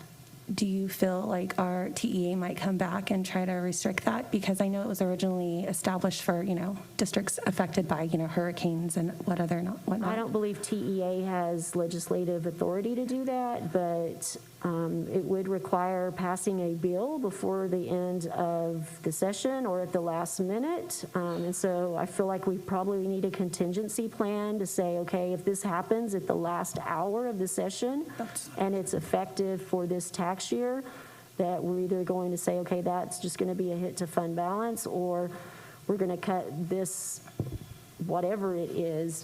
That makes it really difficult because the session won't wrap up till the end of May and we're adopting a budget within 3 weeks. So I guess it'd be best if we decide on the disaster pennies ASAP, I guess. Well, I mean, yes, but it could get taken away from us at the last minute outside of our control. And I don't know how much steam or legs that is growing at the state level to prevent districts from taking advantage of that. I have a fund balance related question, Elaine. As we all know, we're north of what our fund balance target is. It's a good place to be, but at the same time, too much of a good thing can also be a problem. I, for one, don't want to see us get in a position where we adopt budgets that consume that, I'll call it excess fund balance, just in normal operations. I don't think that's the best use of our taxpayer dollar. I think we need to have budgets that are self-sustaining right? And don't depend on tapping fund balance every year to keep us afloat. But I would like us to have some conversations about what does that mean then for the fund balance? What are the appropriate things for us to use that fund balance for to promote education in Leander ISD? Those may be one-time programs, or maybe there's a sort of endowment for some other activity or program or whatever. So what's the path then to get us from where we are today to kind of where we want to be in the fund balance department, right? So is that a question or a statement? A statement, but you're welcome to do anything you like with it. Well, I mean, we've seen you only dipped into fund balance 1 year, regardless of what the budget said you were going to do. So we don't have a system, we're not dipping into fund balance every year to make payroll. And that's what that gets you the CTD label. That's not what we're wanting to do. The appropriate use of fund balance is one-time expenditure. So maybe you want to implement new servers for the IT department. That's a one-time use. That's a legit use. You want those one-time things. Maybe you want to add a program and it has a big capital requirement in the beginning. That's an appropriate use. It's like using your savings account to buy groceries every month. You know that's not sustainable. We're not in a situation where we're doing that. We saw that fund balance has grown every year except one, and it sounds like maybe that was strategic. So we're not going there. We're in a lull because of COVID, and I truly believe when we get past this, we're going to be back on the right. But we've got some revenue issues. We're going to get hit this year because we don't have the students that we built the budget on. So going into next year is mainly a revenue issue. Then how do we get over this 1 year hump and then get back on track? Yeah, I think I agree with you. If we look backwards at prior budgets and prior results in terms of fund balance, if we look ahead at what we're forecasting or what we're outlooking based on the current budget trajectory, then we're telegraphing a different outcome, right? Which is currently in these documents, $30 to $40 to $50 million deficit budgets, right? And that's not unlike what we saw in the pro formas you gave us in the last budget cycle, right? Where we looked forward 3 years and saw essentially increasing budgets on that same scale. And so when I say I don't want us to get in a position where we're using our fund balance that way, that's exactly what I'm talking about, is I want us to get to a place where, to Dr. Gearing's earlier comment, we're adding to fund balance a little bit each year, and that little bit more is basically as much as is required to cover the growth that continues to occur in Leander ISD. So we continue to plant a little extra money in that fund each year to fuel the growth that needs to occur in that fund to match the growth in the district. But if we do that, if we're on that path, there's still probably $30 million, $40 million in excess of that target. And my question is, do we want to do something with that? Do we want to use that? Do we want to talk about what the right application of those funds is, as opposed to just spending down that $30 or $40 million over the next couple of years in standard budgeting practices, right? Yeah, and I would never recommend you spend that. I mean, we don't want to spend that excess down. That excess just shows us, okay, we're within our target and well above that. It doesn't mean we have to spend it down to that target. And yes, absolutely, there might be initiatives that we come forward to the board and say, we need to use fund balance for this. It's a one-time, you're still within your target, but our goal is not to get below the target or even hit the target, but to stay well above it. Yeah, so I think philosophically we absolutely agree that we want to get to that deficit amount. That's the right amount that we can do exactly what you said, and then we can address the issue of what are appropriate one-time purchases for the sake of that, to do that. I think I think you've also identified the fact that we perhaps have a 1 or 2 cycle problem still that we have to address in the short term. And that's why Elaine has brought to the table several tools to address that, that we have to talk about. So is that cutting staff and programs, or is it, using the disaster pennies in the short term, because those are only for the short term, they're designed that way, to get us over the hump, and then they go away, and then what does that mean for future budgets, and how do we correct the budget in cycle over the next 2 or 3 cycles? And so that's why we have to have lots of conversation now to make sure that we understand the direction that we're going to take. But I think philosophically we're well aligned. So the parameter that we're looking at establishing, that's not just for this year, that's moving forward for the future. I would recommend that. It can be amended at any time, but I would put it in a standard policy so that the administration knows from year to year, this is what I'm working with. Right. And I'm a fan of that, right? But then we look at this year is not going to be like any other year. So is this the right year to go, hey, let's paint ourselves into a corner with something that will work great when we're in normal ops, right? So just an observation. Yeah, I tend to agree. I really embrace the practice. I'm not sure how I feel about having it in policy. Or if policy simply says the board shall provide the administration annually with a parameter. Okay, that's fine. But I'm not sure I want to put the specific parameter in policy, just because we haven't really been down this road before. Maybe I'd feel more comfortable with that once we had a track record, once we'd done this several cycles. But I think the practice is exactly right. I'm just not sure if I'm ready to, if I think we should all 8 commit to what that is, right? And if we aren't ready to commit for multiple years at a time, then is that something we really want in policy?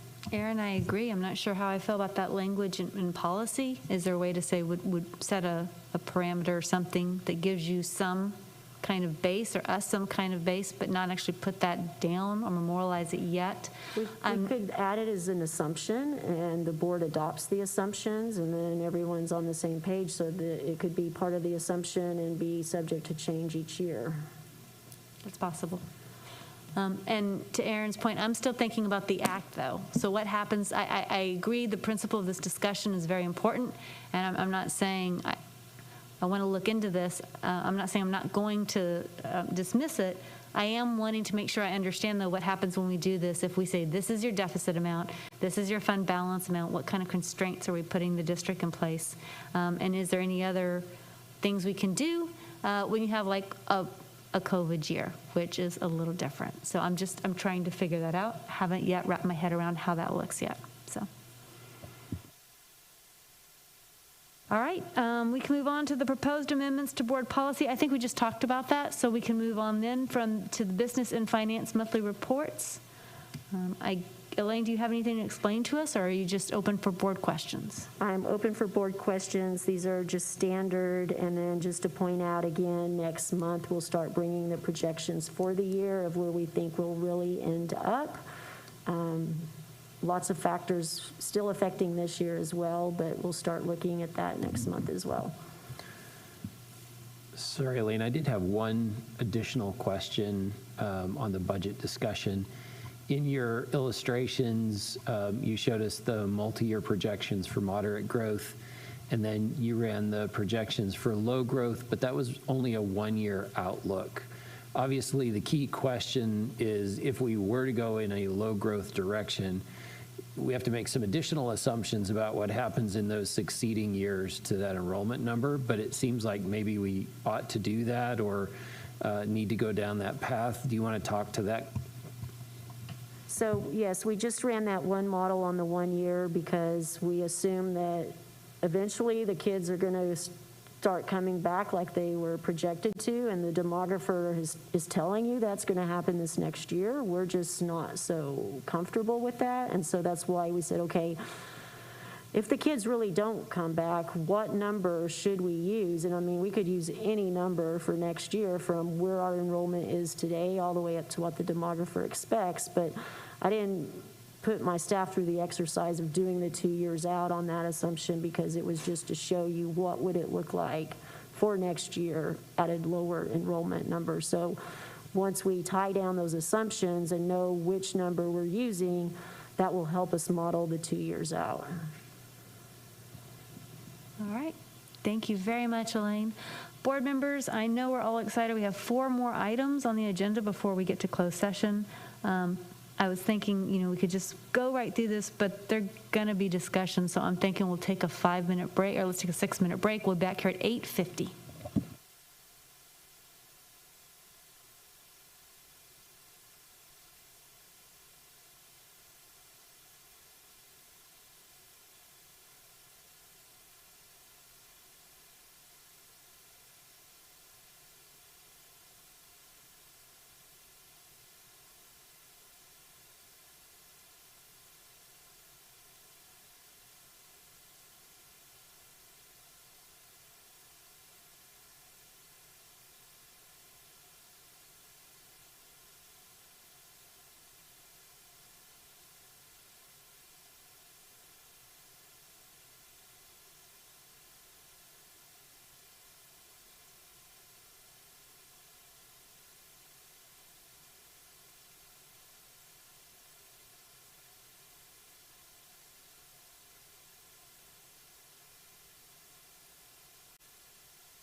All right, if we can mosey back.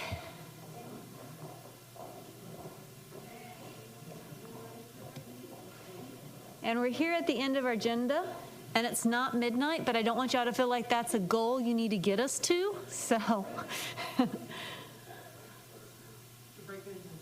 Yes. They're good, they're good. So we're on item 9C8, the Food Service Annual Report. Where's Dr. Gehring? I said 8:50. He didn't believe me when I said 8:50. He thought I was just kidding. And Aaron, I'm sorry, just a second. Okay, they're getting them. Should we go ahead and get started? Okay, let's go ahead and get started. They'll join. Good evening, Madam President, trustees, and when Dr. Gehring arrives, Dr. Gehring. This evening, I would like to officially welcome Penn Sibley, our new Director of Child Nutrition Services. Penn's been with us about 5 weeks, and of course, she hit the ground running. She came the first day we started serving Thanksgiving lunch, and so she was on campuses that first day working with our staff and getting to know our students. And so she's been here and has been doing an outstanding job. And then I'd also like to introduce Anna Tarpley. Anna works closely with us. She is at the corporate level with Southwest Food Excellence, our food service managing company, and Anna's here to support, and I want to thank Anna for really helping us find Penn and bringing Penn to us to be our next director. And the great news is, now that Penn is here, I want to turn it over to her and let her go this evening with this presentation. Penn, thank you for joining us. We're so excited to have you. Thank you, Madam President, Dr. Gehring, and Board of Trustees. Thank you for having me and allowing me to do this brief this afternoon. So without further ado, I'll stay on schedule and provide our current purpose statement. Here is just to provide an update on where we are this year and give you a basic snapshot of our program. We'll follow this baseline agenda where we'll outline COVID-19 impact and kind of talk through labor, meal counts, and mitigating strategies we have, and follow it up with all of the great things that the program is doing right now. Okay. With that being said, our total meals served to date, and these numbers are as of November 30th. From August to November 30th, you'll see the baseline number. We're a little over 500,000 meals served in the district at this point, and you'll see a little over 206,000 just for the month of November. So it was a great month for us.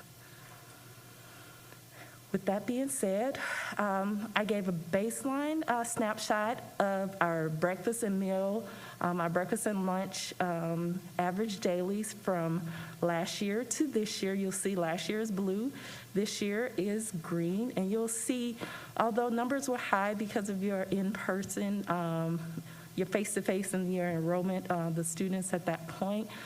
In the hybrid model, what we have, you'll see that we have continual growth across both of the programs, so we're moving in the right direction.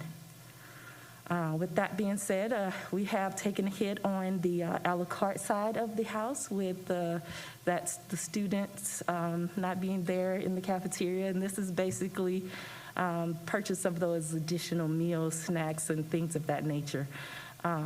So this is kind of where we've landed in that area of revenue. This slide is basically a quick snapshot of what that means in forms of our total meal count versus our largest expense to the program, which is our labor. What I did, I gave you a snapshot of your total meals in blue for last year, green for this year, and I placed a percentage across that line to give you an idea of what that percentage of labor to the meal count looks like. So that cost per meal versus your labor. So as you can see, It's hard to see with the red here on the slideshow here, but 40% and higher is basically, our highest expense to the program as it stands. Revenue, reimbursement revenue is one thing to highlight. We were originally under NSLP reimbursement rates, and we have transitioned to the SFSP reimbursement rates. As you can see, the transition in that revenue stream is very high. As you can see it levels us, it brings us above the blue, which is your last year's reimbursement revenue numbers. So with this particular model, we are trying to bring the program within budget. Some of our mitigating strategies this year has been to open up a 7-day ordering model for the families for the curbside, and that has been received very well. You'll see with the transition to SFSP, you have a number of operating days, which is about 93 days from January to May. And with adding the weekend meals, we've increased those operating days to almost 180 just from a revenue standpoint. So the right side of that line just shows you a potential, it's an estimate of what it would look like with an average daily rate. So basically an average number of students per day eating and what that would look like in terms of revenue. And with that being said, that's additional, $500,000 if we continue to grow in that area, which this is our first month. So, December, we're looking at some great projections there. I am extremely excited about Power Your Plate. This is an initiative for the Child Nutrition Program right now, and this is our way to support all of the families of Leander. This model just affords the parents that are virtual members of the community to come in and order, meals from our middle school. So we have a seven-day meal kit put together for them. So basically they go in online, put a number of kids, and they come by in the 2 locations that we have outlined up there, and they're able to pick up meals during that normal school closure time. So that's why this is great for us, because of course it's giving us some additional revenue during those holiday closures, but of course supporting our families at all times through these unprecedented times. So we are excited about, of course, Power Your Plate. You will see this often on our website, and we'll continue to promote that. From operational excellence, we want to stop and just say thank you to Chef Phillip. Everyone in this room has had a beautiful opportunity to taste his food, and his signature style just speaks for itself. So we are thankful to have him, and we will continue to, of course, keep him happy, as everyone has told me to do. So I'm working on that. This program, of course, would not be where it is today without the staff on the ground supporting. They are our superheroes. These ladies and gentlemen, they are there with our kids every day and just keeping a safe environment and feeding thousands and thousands of students, preparing hundreds of pounds of beef in the middle of this environment and maintaining a safe process while they're doing that. So we would just, of course, we're thankful for them. We're a little over 215 employees at this point.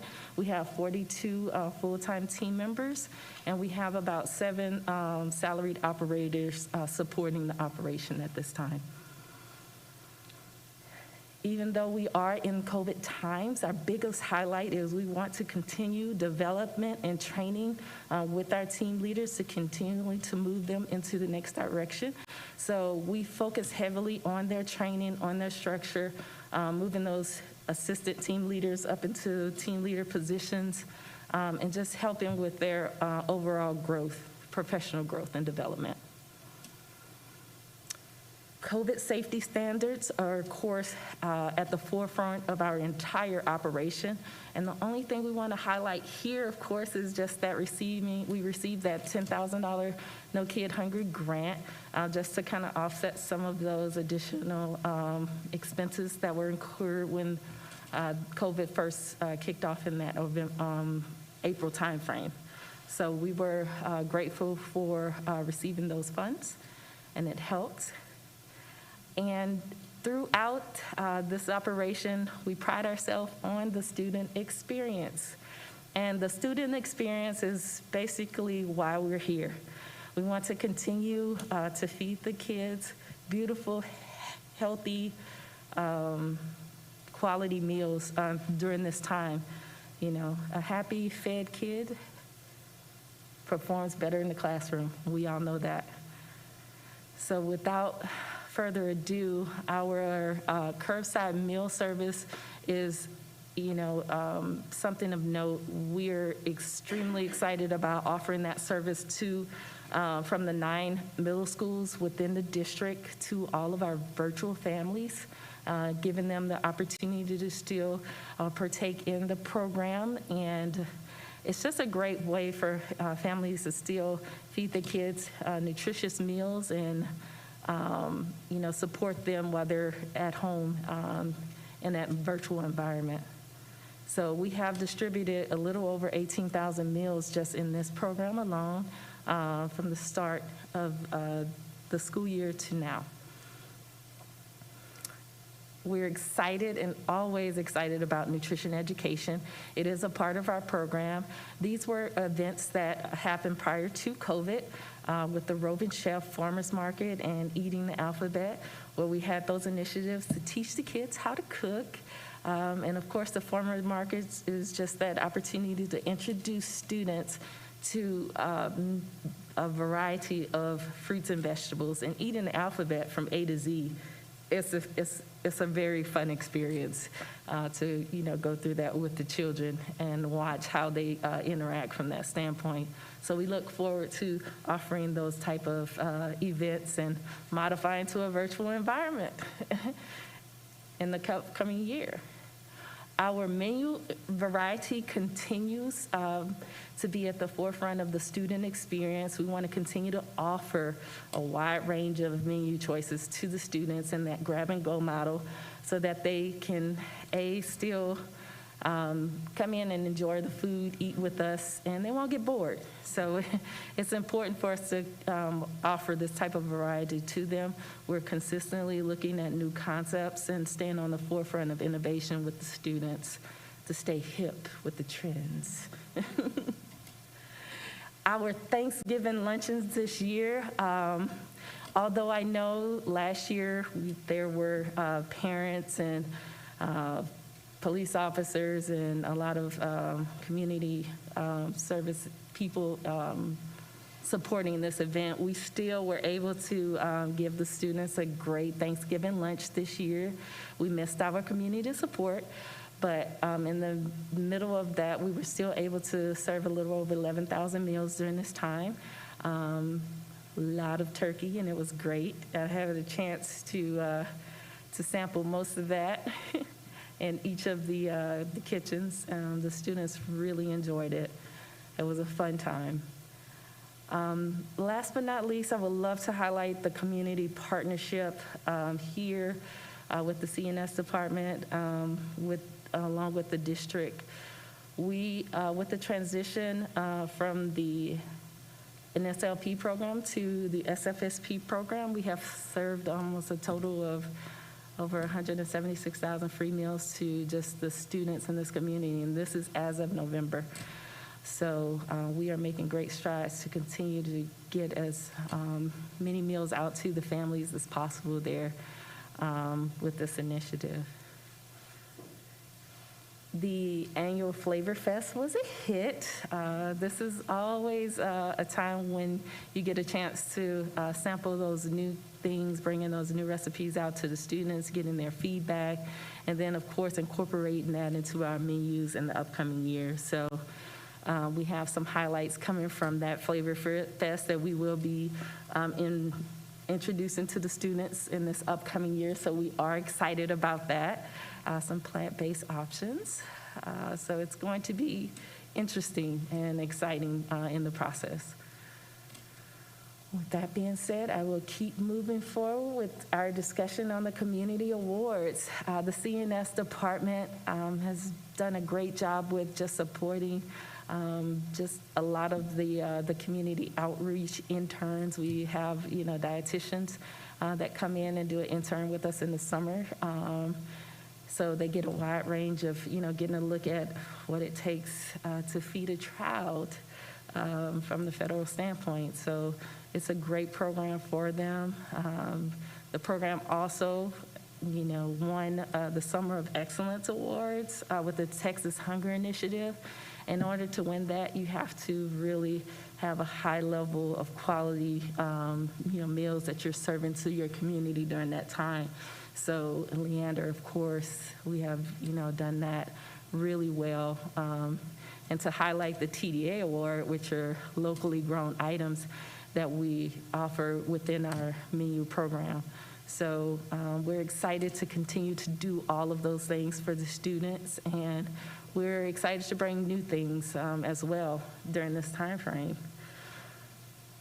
We just want to take one pause and give a huge shout out to Leaf for just supporting the department and the community and the students along with offering and paying the outstanding balances.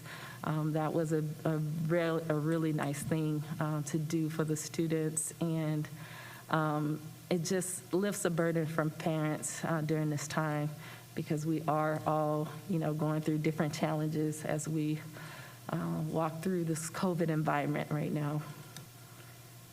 With that being said, we will continue to stay on the forefront of promotions monthly with the students, giving them some new opportunities, new options, and keeping them happy.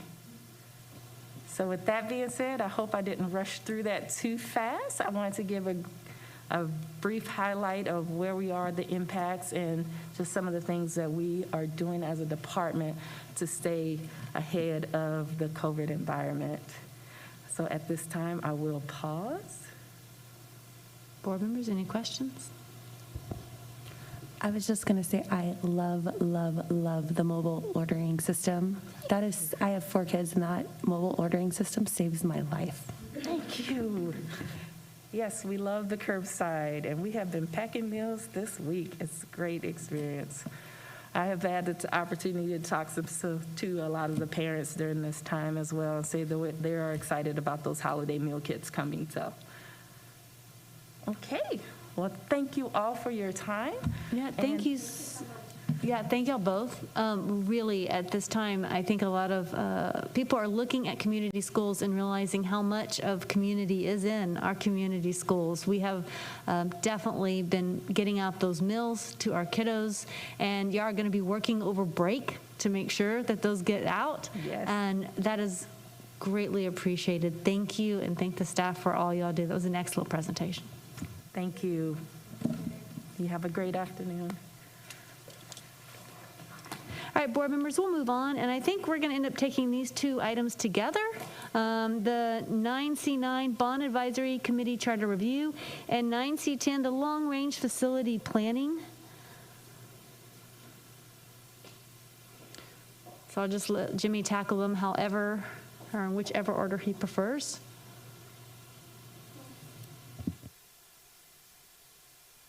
And we're not voting on these things tonight. We're just hearing updates.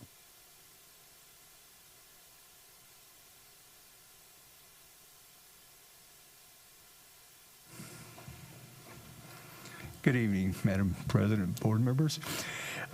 This evening, I'll do the Bond Advisory Committee Charter Review real quickly. I think at our bond workshop, y'all mentioned bringing this to just review it and get familiar with it. The charter, basically what that was done was it was post-bond 2017, and the whole mission of that group is to look at the bond program as it was approved, ensure we're following along with what the voters approved, the board has approved, we're following the guidelines of those projects. And so they review the financials, they look at the timelines, and then also just be familiar. And then if there are instances where there might be some additional funds available and there's a need, then we'd review those with that group, and then they would recommend approval to the board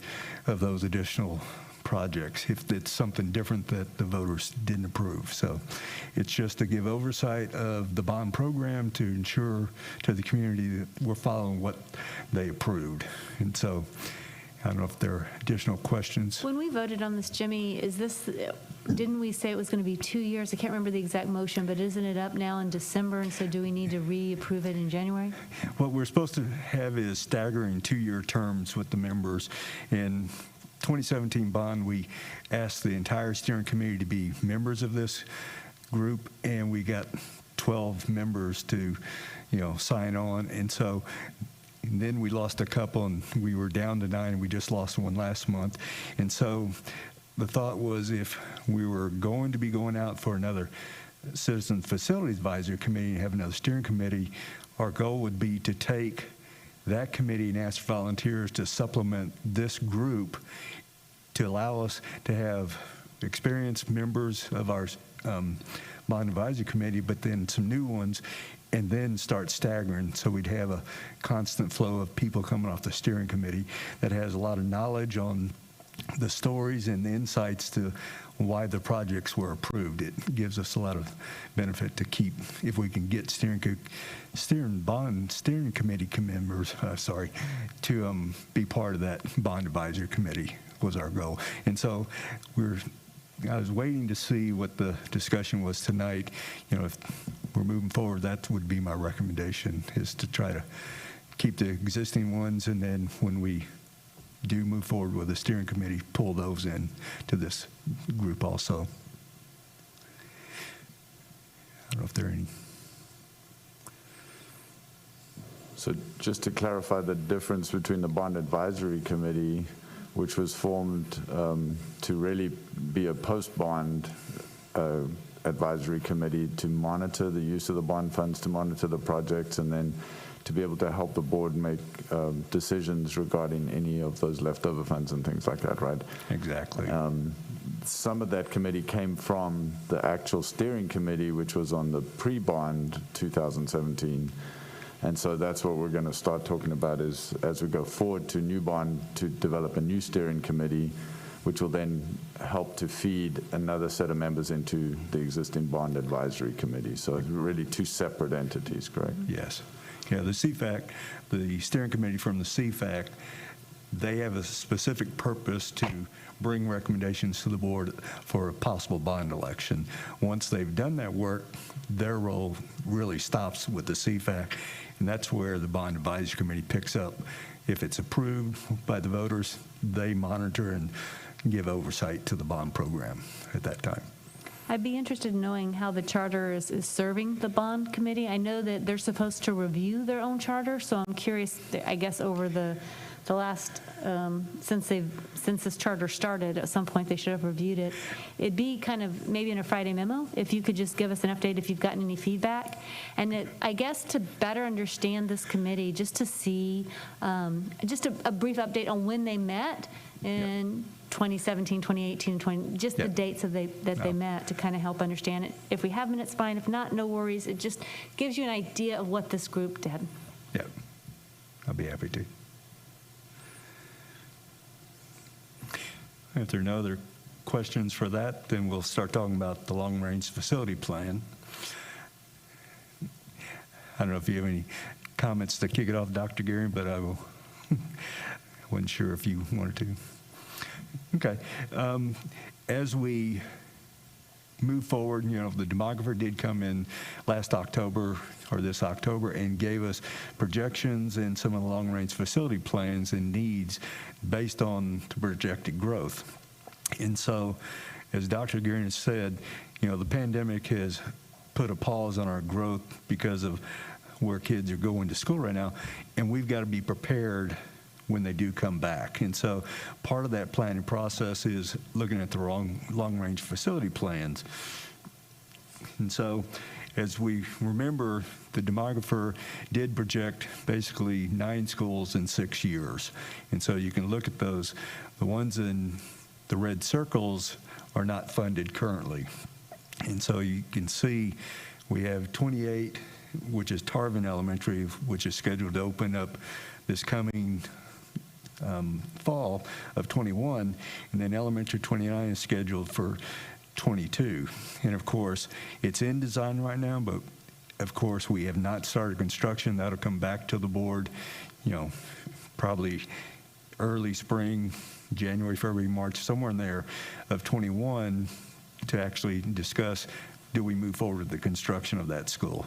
And so as we look at the long-range plans, and you look at 23, you have 2 schools that are sitting there, that's still 2 years away, so we have some time. But then we look at the actual schedule of building those schools, you can see, try to have them ready for occupancy in May of 23. We need to be constructing those schools in January of 22, just over a year from now, which means we need to be start the design process, depending on if we're going to take the prototype, we could probably start in May. If we're going to look at changing the design of those facilities, we need to start in January of 21 to go through a design shred process.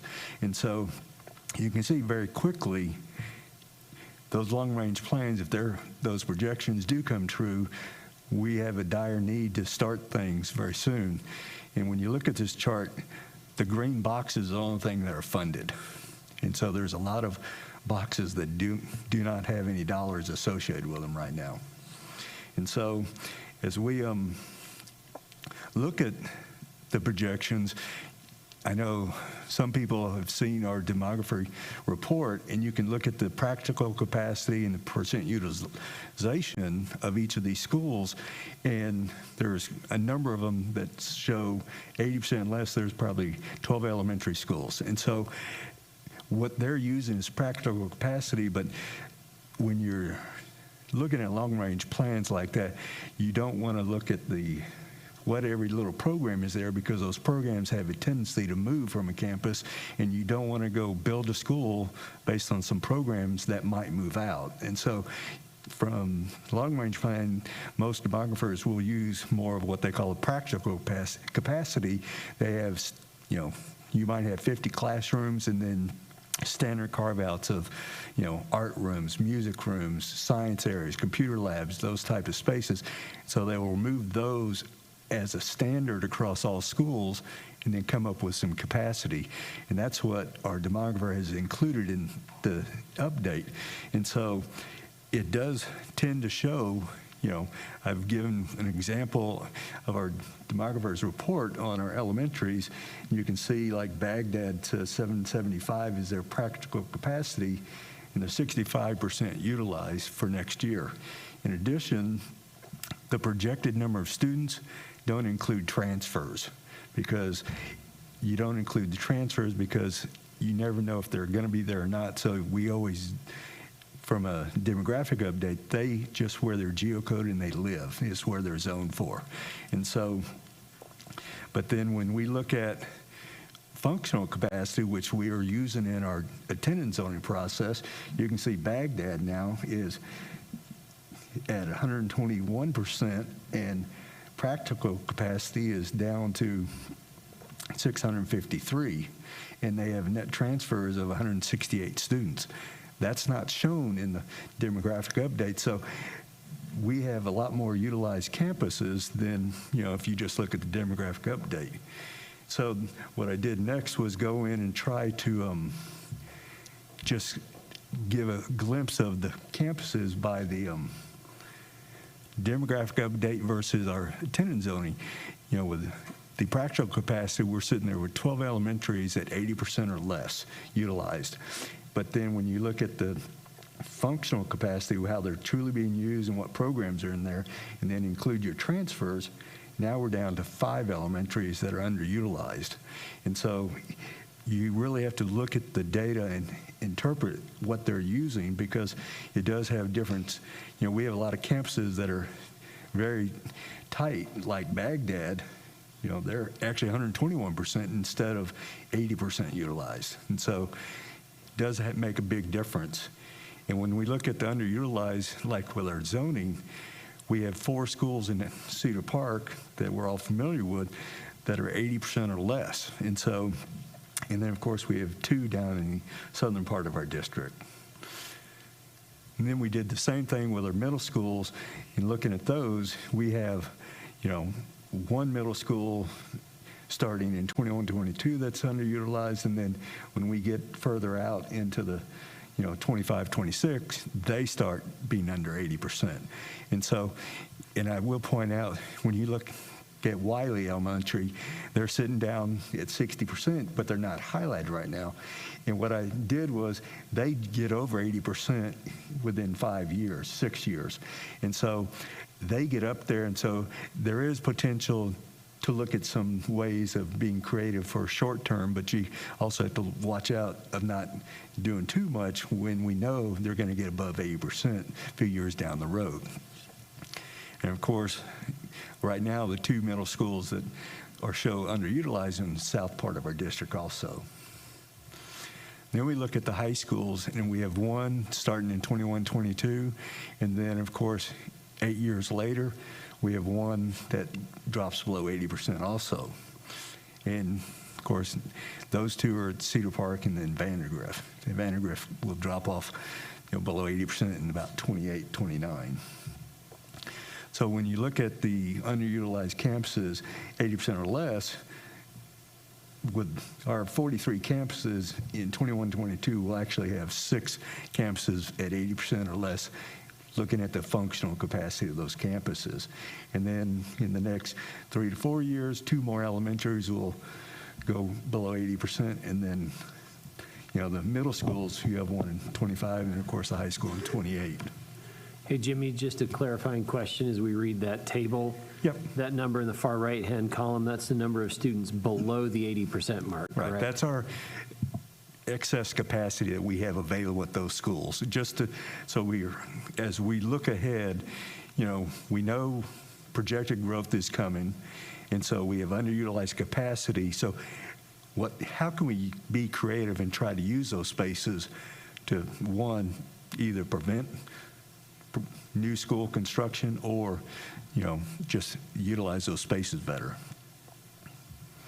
And so some of the options that I think should be considered, and I've worked with our teaching and learning department, which has been real good in helping. You know, I said, here's our excess capacity, what's our best way to use these spaces? And so they went through some exercises and, you know, identified school of choice as an option. There's the early college high school, New Hope High School. You know, right now it's just down the street, but their capacity is limited, very limited. And so if you actually built a facility that housed, had more capacity, you'd probably have additional people trying to get into the program. And of course, the virtual campus, you know, and then possibly combining some of the campuses to be more efficient and then repurpose buildings.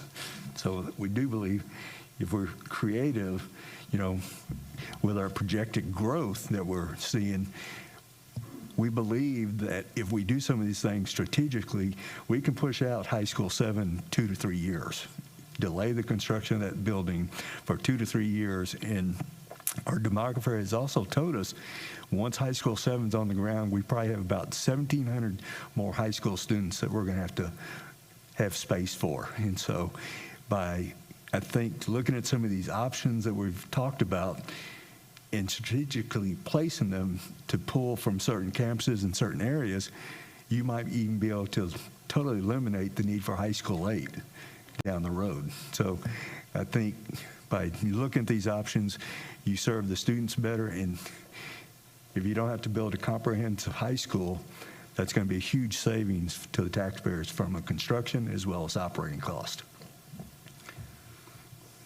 So when you sit there and then take that information as I had done before, showing the schedule, if we're going to be prepared when potential growth hits here and have the schools or different options on the ground, then we need to start planning for that. And of course, when we go into planning, you can see the bar represents basically if you were to have an election in November of 21, right after that, we'd almost be under construction potentially. And I know there's some concern about the projections that were given to us. What happens if those numbers don't show up? If they don't show up, we're going to have a fall before we have to sell bonds. And so if the bond is approved and the growth is not there and it's going to be here the following year, you could still not sell the bonds but be prepared if the growth does show up. So we'd be in a good situation to deal with the growth if it is here, but if it's not, you just don't sell it until the following year. So one thing I wanted to just give you, if we want to do this and begin the process, what we're looking at basically starting it in February of 21, and then they would present the information to the board in June of 21, and then by June or August 16th would be the last day to call for the bond election.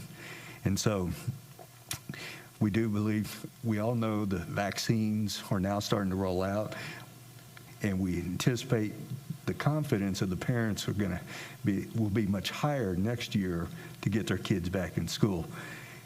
A lot can happen between now and then, so we can't guarantee that, but there are hopes on the horizon now. And so if you are interested in moving forward with the planning process and forming a Citizens Facility Advisory Committee, our next steps would be at the January 14th board meeting to have the board approve the charters for those committees.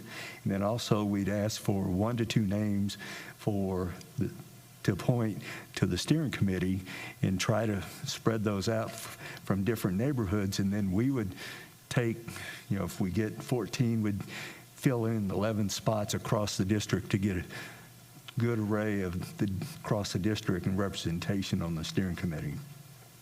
And then, of course, we would get volunteers for all the subcommittees, and typically our subcommittees are the high school, middle school, elementary, information technology, and then ancillary. And they would, typically the high school, we try to limit to 50 volunteers, because if you get over that, it gets very troublesome, challenging to try to get everybody doing everything. And of course, on the middle school and elementaries, typically they're around 25 on each of those committees. And then the technology and ancillary normally only have about 15 at most on those. It's harder to get the volunteers to serve on those committees, but we'll take all that we can get. And so that's sort of the whole process. If the board has interest in beginning that discussion and the planning process, we'd be starting it in January. Well, Jimmy, I know I see Dr. Gehring's hand on the button. I had my hand on the button. I see Aaron. So I know you have tons of questions. So we'll get started. Dr. Gehring, do you have something?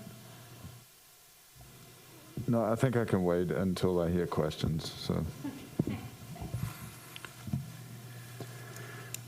So first question for me, I think I have concerns about the timeline.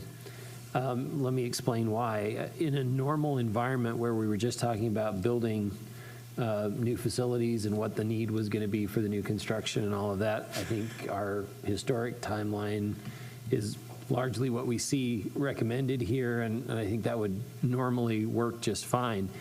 But it occurs to me that we've got some other decisions we kind of need to make first so that we equip that committee with just a little bit more context. Because if we don't give them those decisions or that direction or that context, then my assumption is we're asking them to solve all of these problems for us. And I think there are some difficult and some sticky wickets in all of this that I'm not sure we're comfortable just outsourcing to our CFAC. So maybe, Dr. Gehring, do you want to talk to that or your perspective on how we go about solving some of those initial questions? Would you clarify a little bit about, what you expect, having not done this here, what you might expect, what direction you might expect to give that committee before they start in that case? In this particular case, where we've got underutilization issues, we need to have, I think, a strategy for how to solve those or how to address those, or how we want to try and use some of that additional space, because the nature of the space will affect what we can do in the space and all those kinds of things. So there are a number of considerations, I think, that have to be made. We could just outsource all of that to the CFAC, but then there are a lot of questions that come back to us about, well, this facility could do this program, or that facility could do that program. And then there's still a lot of discussion and decision, I think, that we need to have at this level. So at the board level? Yes. Okay, so what I'm used to is doing what you said, which is, bringing that committee together and starting those conversations. So to lay out, one of the things I was going to say at the beginning was to point out that these are not decisions at all. These are just, as we started looking at the big picture, there's some ideas that we're starting to progress with. So I think we'd want certainly to hear from the community, from that committee about what other ideas are out there. What if we missed? We want to put some things out there, especially if we're going to change, how we're doing it, which is what you're referencing, which is we're not just going to necessarily step through, as the demographer pointed out, as we normally would, right? And then I do think there is backwards and forwards in that, where we may have to come back to the board and say, okay, so here's some ideas that we hadn't thought about that the community is putting forward, and what's the board's comfort with that? Do we need to pursue those? So that's how I'm used to doing it, but I also don't want to assume anything. Sure, and if that's the method, I guess that's okay. I just worry that that's a different timeline than we're accustomed to, I think, because there are questions that come from that committee, and the board only meets, or we can only post for the 2 meetings from now, and those sorts of delays have the potential to stretch this out. I think some of the key questions that I think are board level discussion are schools of choice and early college, high school, and some of those kinds of things that we've talked about for years at this level, and have some, I think, some ideas about and some plans for. Plans is too big a word, but we've had some discussions and we have some ideas, and so I think it would be odd to just punt that to the CFAC at this point, right?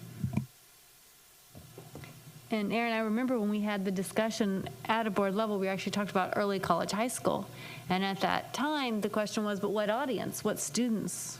And I thought they were going to go back and look at, really, is this a need for our students? And the conversation just left. And so at the same point, we've also talked about a virtual campus or virtual learning, right? We see that in COVID. What does that look like? And so there's some questions like the deep learning that we've talked about, core beliefs, some goals that I feel could feed in. But I also understand, Dr. Gehring, too, that you also see it as kind of maybe 2 conversations also happening, maybe not so siloed.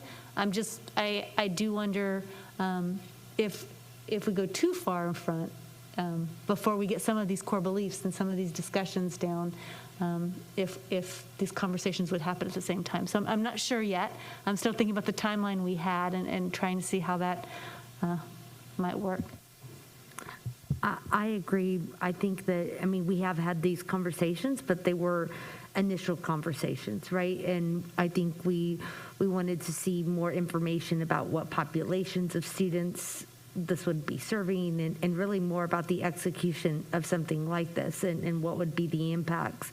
So I have that same worry that if this process moves too far on this side, but we haven't had enough discussion on this side, that worries me. And looking at that timeline, I just don't know how it all happens by then. I guess if it's 2 parallel conversations,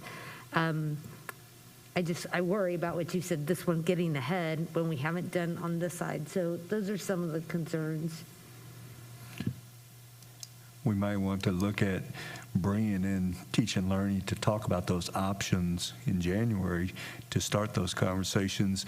And then, you know, it's a little ahead of the committees forming and getting going, which buys some time to start those discussions and try to get some guidance outlined. Yeah, and I think we're fairly ready to do some of that. Obviously, they're not complete conversations, but we've had enough conversation internally that I think we could easily do that in January and start certainly getting some feedback from the board on those ideas.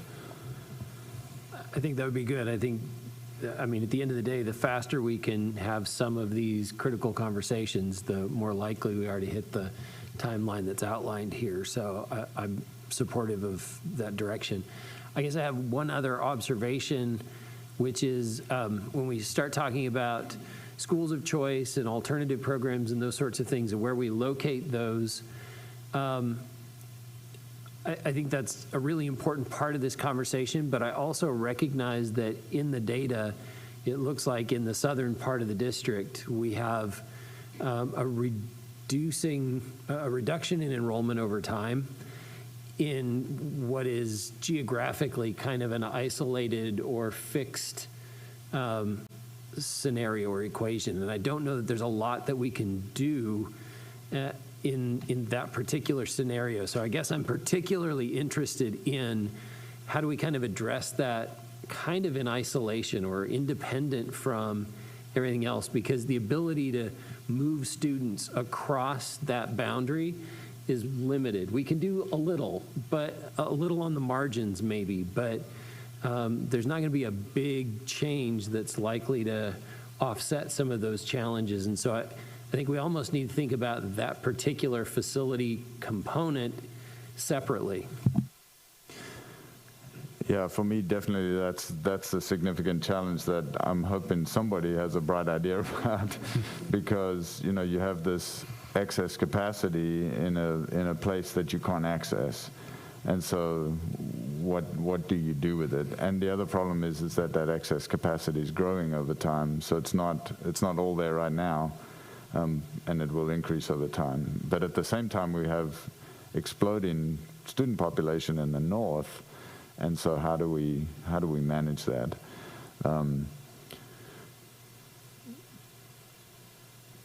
One of the big concepts here that hopefully you heard, though, is this idea of seeing if there's any way to postpone building comprehensive high school number 7 and then potentially not build comprehensive high school number 8. Is there any way to do that? Because there's significant savings in that idea. It may not be possible, I don't know. But that's certainly something that I'd like for us to explore, to see, how do we do that? Because, when I got here, you were already talking about schools of choice and some of those other things, and I think there are some possibilities there if we're creative. But I don't know, well, what I do know is we don't have all the answers yet, and so trying to get as much input as we can from what does the community feel, because I think that's going to be important too, with what will be possible in trying to fill those capacities. And then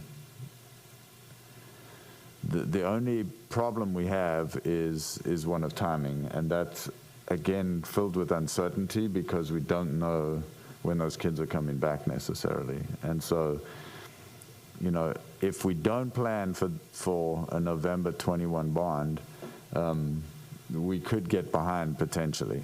Now, we might get lucky and the growth doesn't happen and slows down enough for us to have that year's grace, in which case we'll be in good shape. But if we don't prepare and it does come, then that's what I'm concerned about. And I suppose there are options too in terms of what we put together for next November, if that's our timeline, right? If there are a lot of unanswered questions, then maybe if we still have to go forward on that timeline, maybe it's a limited request initially with an expectation that we'll have to come back again in a year or two. So maybe it affects how we shape that ask. And I think there are some other things too. So as we grow, we're painting the picture of what student needs we have in terms of campus facilities. But as we grow as a district, there are other needs in the district too. So, how do we house central administration? How do we house technology adequately? How do we make sure that we have redundancy in network and things like that? So there's going to be some other needs too that are going to flow into this that may give us the potential to use some of those facilities in the South for non-campus student-driven purposes. So those are all things that we've got to really have a lot of robust conversation about with the community and the board kind of at the same time in my mind. So, and I want to try to be as open and transparent about it as we can so that we get that all out on the table right up front. So as we progress through this, we all understand where we're headed. I am a bit concerned about the hope to approve a charter on the 14th. That means that's the first time we'll see language in a board meeting, yet we're going to be asked to vote on it at that very board meeting.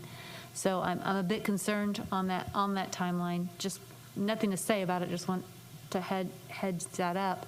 I'm also wondering with the structure that we have, because we have a facility advisory committee that talks about needs of the district, and we have a bond advisory committee that watches what happens to the bond. So those are two separate entities. But yet it seems like with the type of growth we have and the type of community, why are these committees not together? Why is it not a facility and bond together? Because they kind of feed each other back and forth. It seems like we're a bit disjointed and siloed. Board members, any thoughts? I mean, y'all have been there, and Jimmy as well. Yeah, maybe my memory is flawed, but my memory says that the bond advisory committee really formed after the last bond was approved and hadn't existed before that. And many of those members were carried over from the CFAC.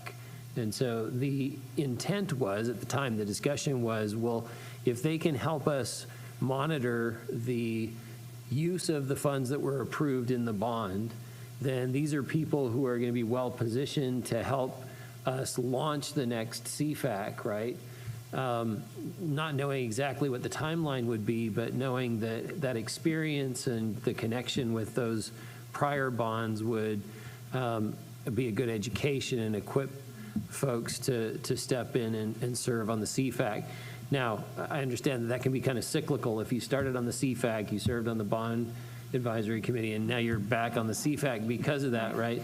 I think the thinking was that enough time might pass that we would replenish the bond advisory committee, and some of those folks might be new. But the other thing I would say is participating on the CFAC more than once isn't necessarily a bad thing. Having that experience and having that perspective can be useful too. So that's my recollection anyway. Right. My question is, if you think of them as one group together, since that's obviously the thought is this group would go, because they can form this group, would our charters then look different? Because now not only are they working on it, but then they're watching this bond fund growing, they're reporting back to the board. I think our charter might look different if we actually put them together. Well, I think they are two separate charters and two separate group currently. They are, but I'm wondering, is it time to look at that charter now and consider a different charter where it's not two separate groups? Well, I guess we could. I think the thinking at the time was that the need for one would kind of grow at the same time that the need for the other was declining because most of the bond funds have been spent. And so they kind of move in. I just think that if it was one group, that would just stay more balanced. It's just an idea. It's kind of look at those charters, it's looking at other districts and how they've done that. And I just think it's a conversation we should consider, looking at some of those others and how that's created. And I think it would be helpful because right now it feels almost siloed. And so if you have the charter that has this group and they're doing both pieces of it, how does that help power them and inform them and make their bond decisions better when they're reviewing the bond, and how does it make them better as a facility? I get that they were thought of as two different groups, but it really does seem like, I mean, we were talking about just today the retiring of the 2007 bond, right? there is a need for the cyclical, for this group to always be in place. So I agree. I think I'd like us to see what other charters are out there. And, with the way we're actually staffing or getting the members, it's coming off the CFAC. And so it wouldn't, it basically is the CFAC.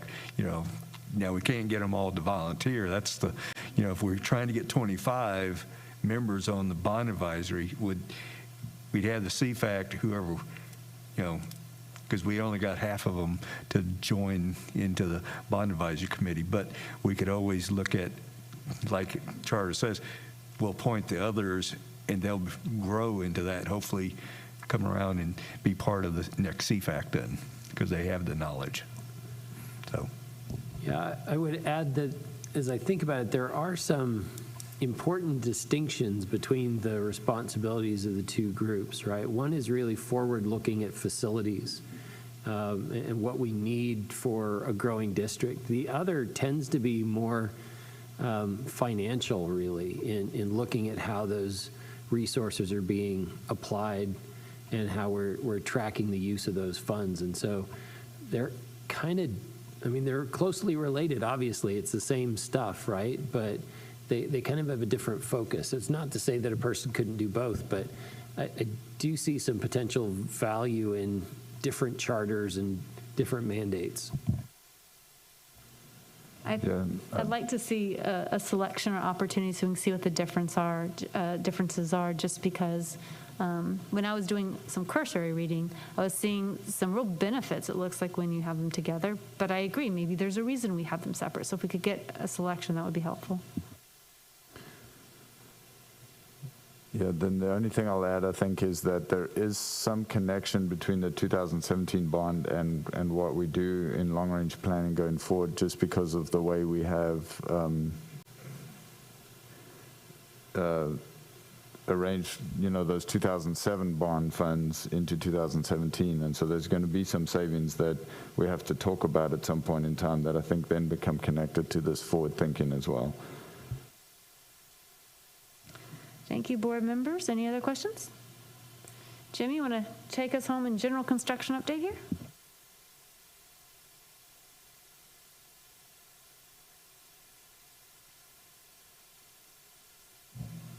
There. For January 14th, then we'll bring charters in. We could send those ahead of time for review, just to give you some time to ask questions and, if we need to tweak them, because we do need to modify them to give the subcommittees that, more leadway in looking at possible solutions for the school of choices, et cetera. So, but we'll get that on there. General construction. No, hold on a minute, Jimmy. I think we need to clarify exactly what we're doing. If we're asking them to make decisions or recommendations about schools of choice, I guess I have questions about that. I want to understand our process, because my desire is not to outsource that to the CFAC. Right. So I think what I heard earlier is that we could bring some conversation about all of those options, school of choice, early college, high schools, especially at the secondary level. I think maybe a closer examination of existing capacity to make sure we understand exactly where it is and how much it is, and what that looks like in terms of other uses potentially, especially in the South, where we don't have the opportunity to necessarily house students. But I guess I would like from the board some direction about if we think we need to start working towards a November 21 bond, then we have to make sure that we start that process. And at some point, we could easily say, having stepped through January, we feel like we need to delay it a year, or however that goes. But I think we just need some direction about if we're going to start. I just want to make sure, too, that we don't kickstart it so quickly that we feel like we've missed a step. Is there a problem if we have this discussion with the board as far as school of choice that you're bringing to us in the January 14th meeting? Is it that 14th? And then on the 21st meeting, that's when we approve the charter. or in 2017, it was actually mid-January when the charters were approved, and we kicked it off in early February. So, I mean, you definitely could do that. It's just trying to get notification to all the steering committee and getting volunteers identified. But we can do it. Jimmy, you're awesome. Thank you.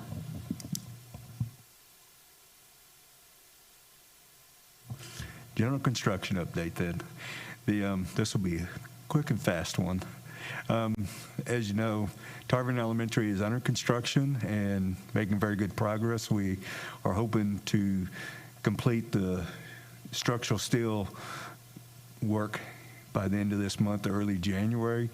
And I mean, it's definitely looking like a building now. And then, of course, all the fun, slow part is inside. And so with COVID and all the guidelines of trying to get some social distance, that has a logistical nightmare of getting everybody in and not on top of each other. And so, but they're ahead, you know, they've been planning for this and worked very hard to get to this point early just because of what's going to happen when they get inside the building and you get closed up spaces. So they're making great progress. So Cedar Park Middle School, we're waiting for summer months to get here to do phase 3 of the HVAC renovation project. Steiner Ranch, we were waiting, same thing, for the final phase 2 at Steiner Ranch and Cedar Park Middle School. That'll be the final phase for Cedar Park Middle School also for the new board members. Vista Ridge High School, here we were getting ready to do the data recovery site that was in the 2017 bond, but as y'all have heard, we have paused that until we decided what we were doing with assessment. And so now that that's moving forward, we will pull that back out and not do that work at Vista Ridge right now. And it's highly anticipated that won't be the appropriate location, so we'll go ahead and finish up that project, and then once the assessment's done, we can decide what is going to be done at that point. But we will be finishing that up most likely. We're going to try doing some over the winter break and then also spring break, hopefully, and get that wrapped up because there's just a little work left now. So that's our construction update. Of course, the design for 29 is moving forward also. So we'll be talking to you early 21 on that. Any questions? Jimmy, thank you so much. All right, board members, it is now 9:53 and we will be going into closed session for the purposes permitted by Texas Government Code 551.071, consultation with attorney regarding pending or contemplated litigation and or attorney-client privilege matter. Texas Government Code 551.074, personnel, deliberate the appointment, employment, evaluation, reassignment duties of a public officer or employee. Texas Government Code 551.0821, deliberation regarding matters whereby personally identifiable information regarding one or more students will be disclosed. Texas Government Code 551.076, deliberation regarding security audits, security personnel, and security devices. Texas Government Code 551.074, deliberation, consideration of employment of a Baghdad elementary school principal. Texas Government Code 551.074, superintendent formative evaluation. Texas Government Code 551.072, deliberation regarding the purchase, exchange, lease, or real value of real property. There will be no action in closed session. We will return to open session as soon as we conclude our closed.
Board members, it is 11:25, and we are returning into open session.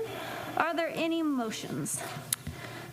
I move that the Board of Trustees accept the recommendations for teacher employment contract for personnel additions as presented in accordance with the salary scale, policies, and contract of Leander Independent School District for the 2020-21 school year. I'll Sorry. second.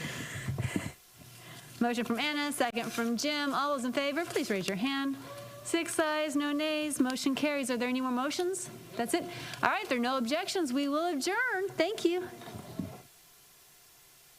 Merry Christmas, happy holidays. Enjoy your winter break.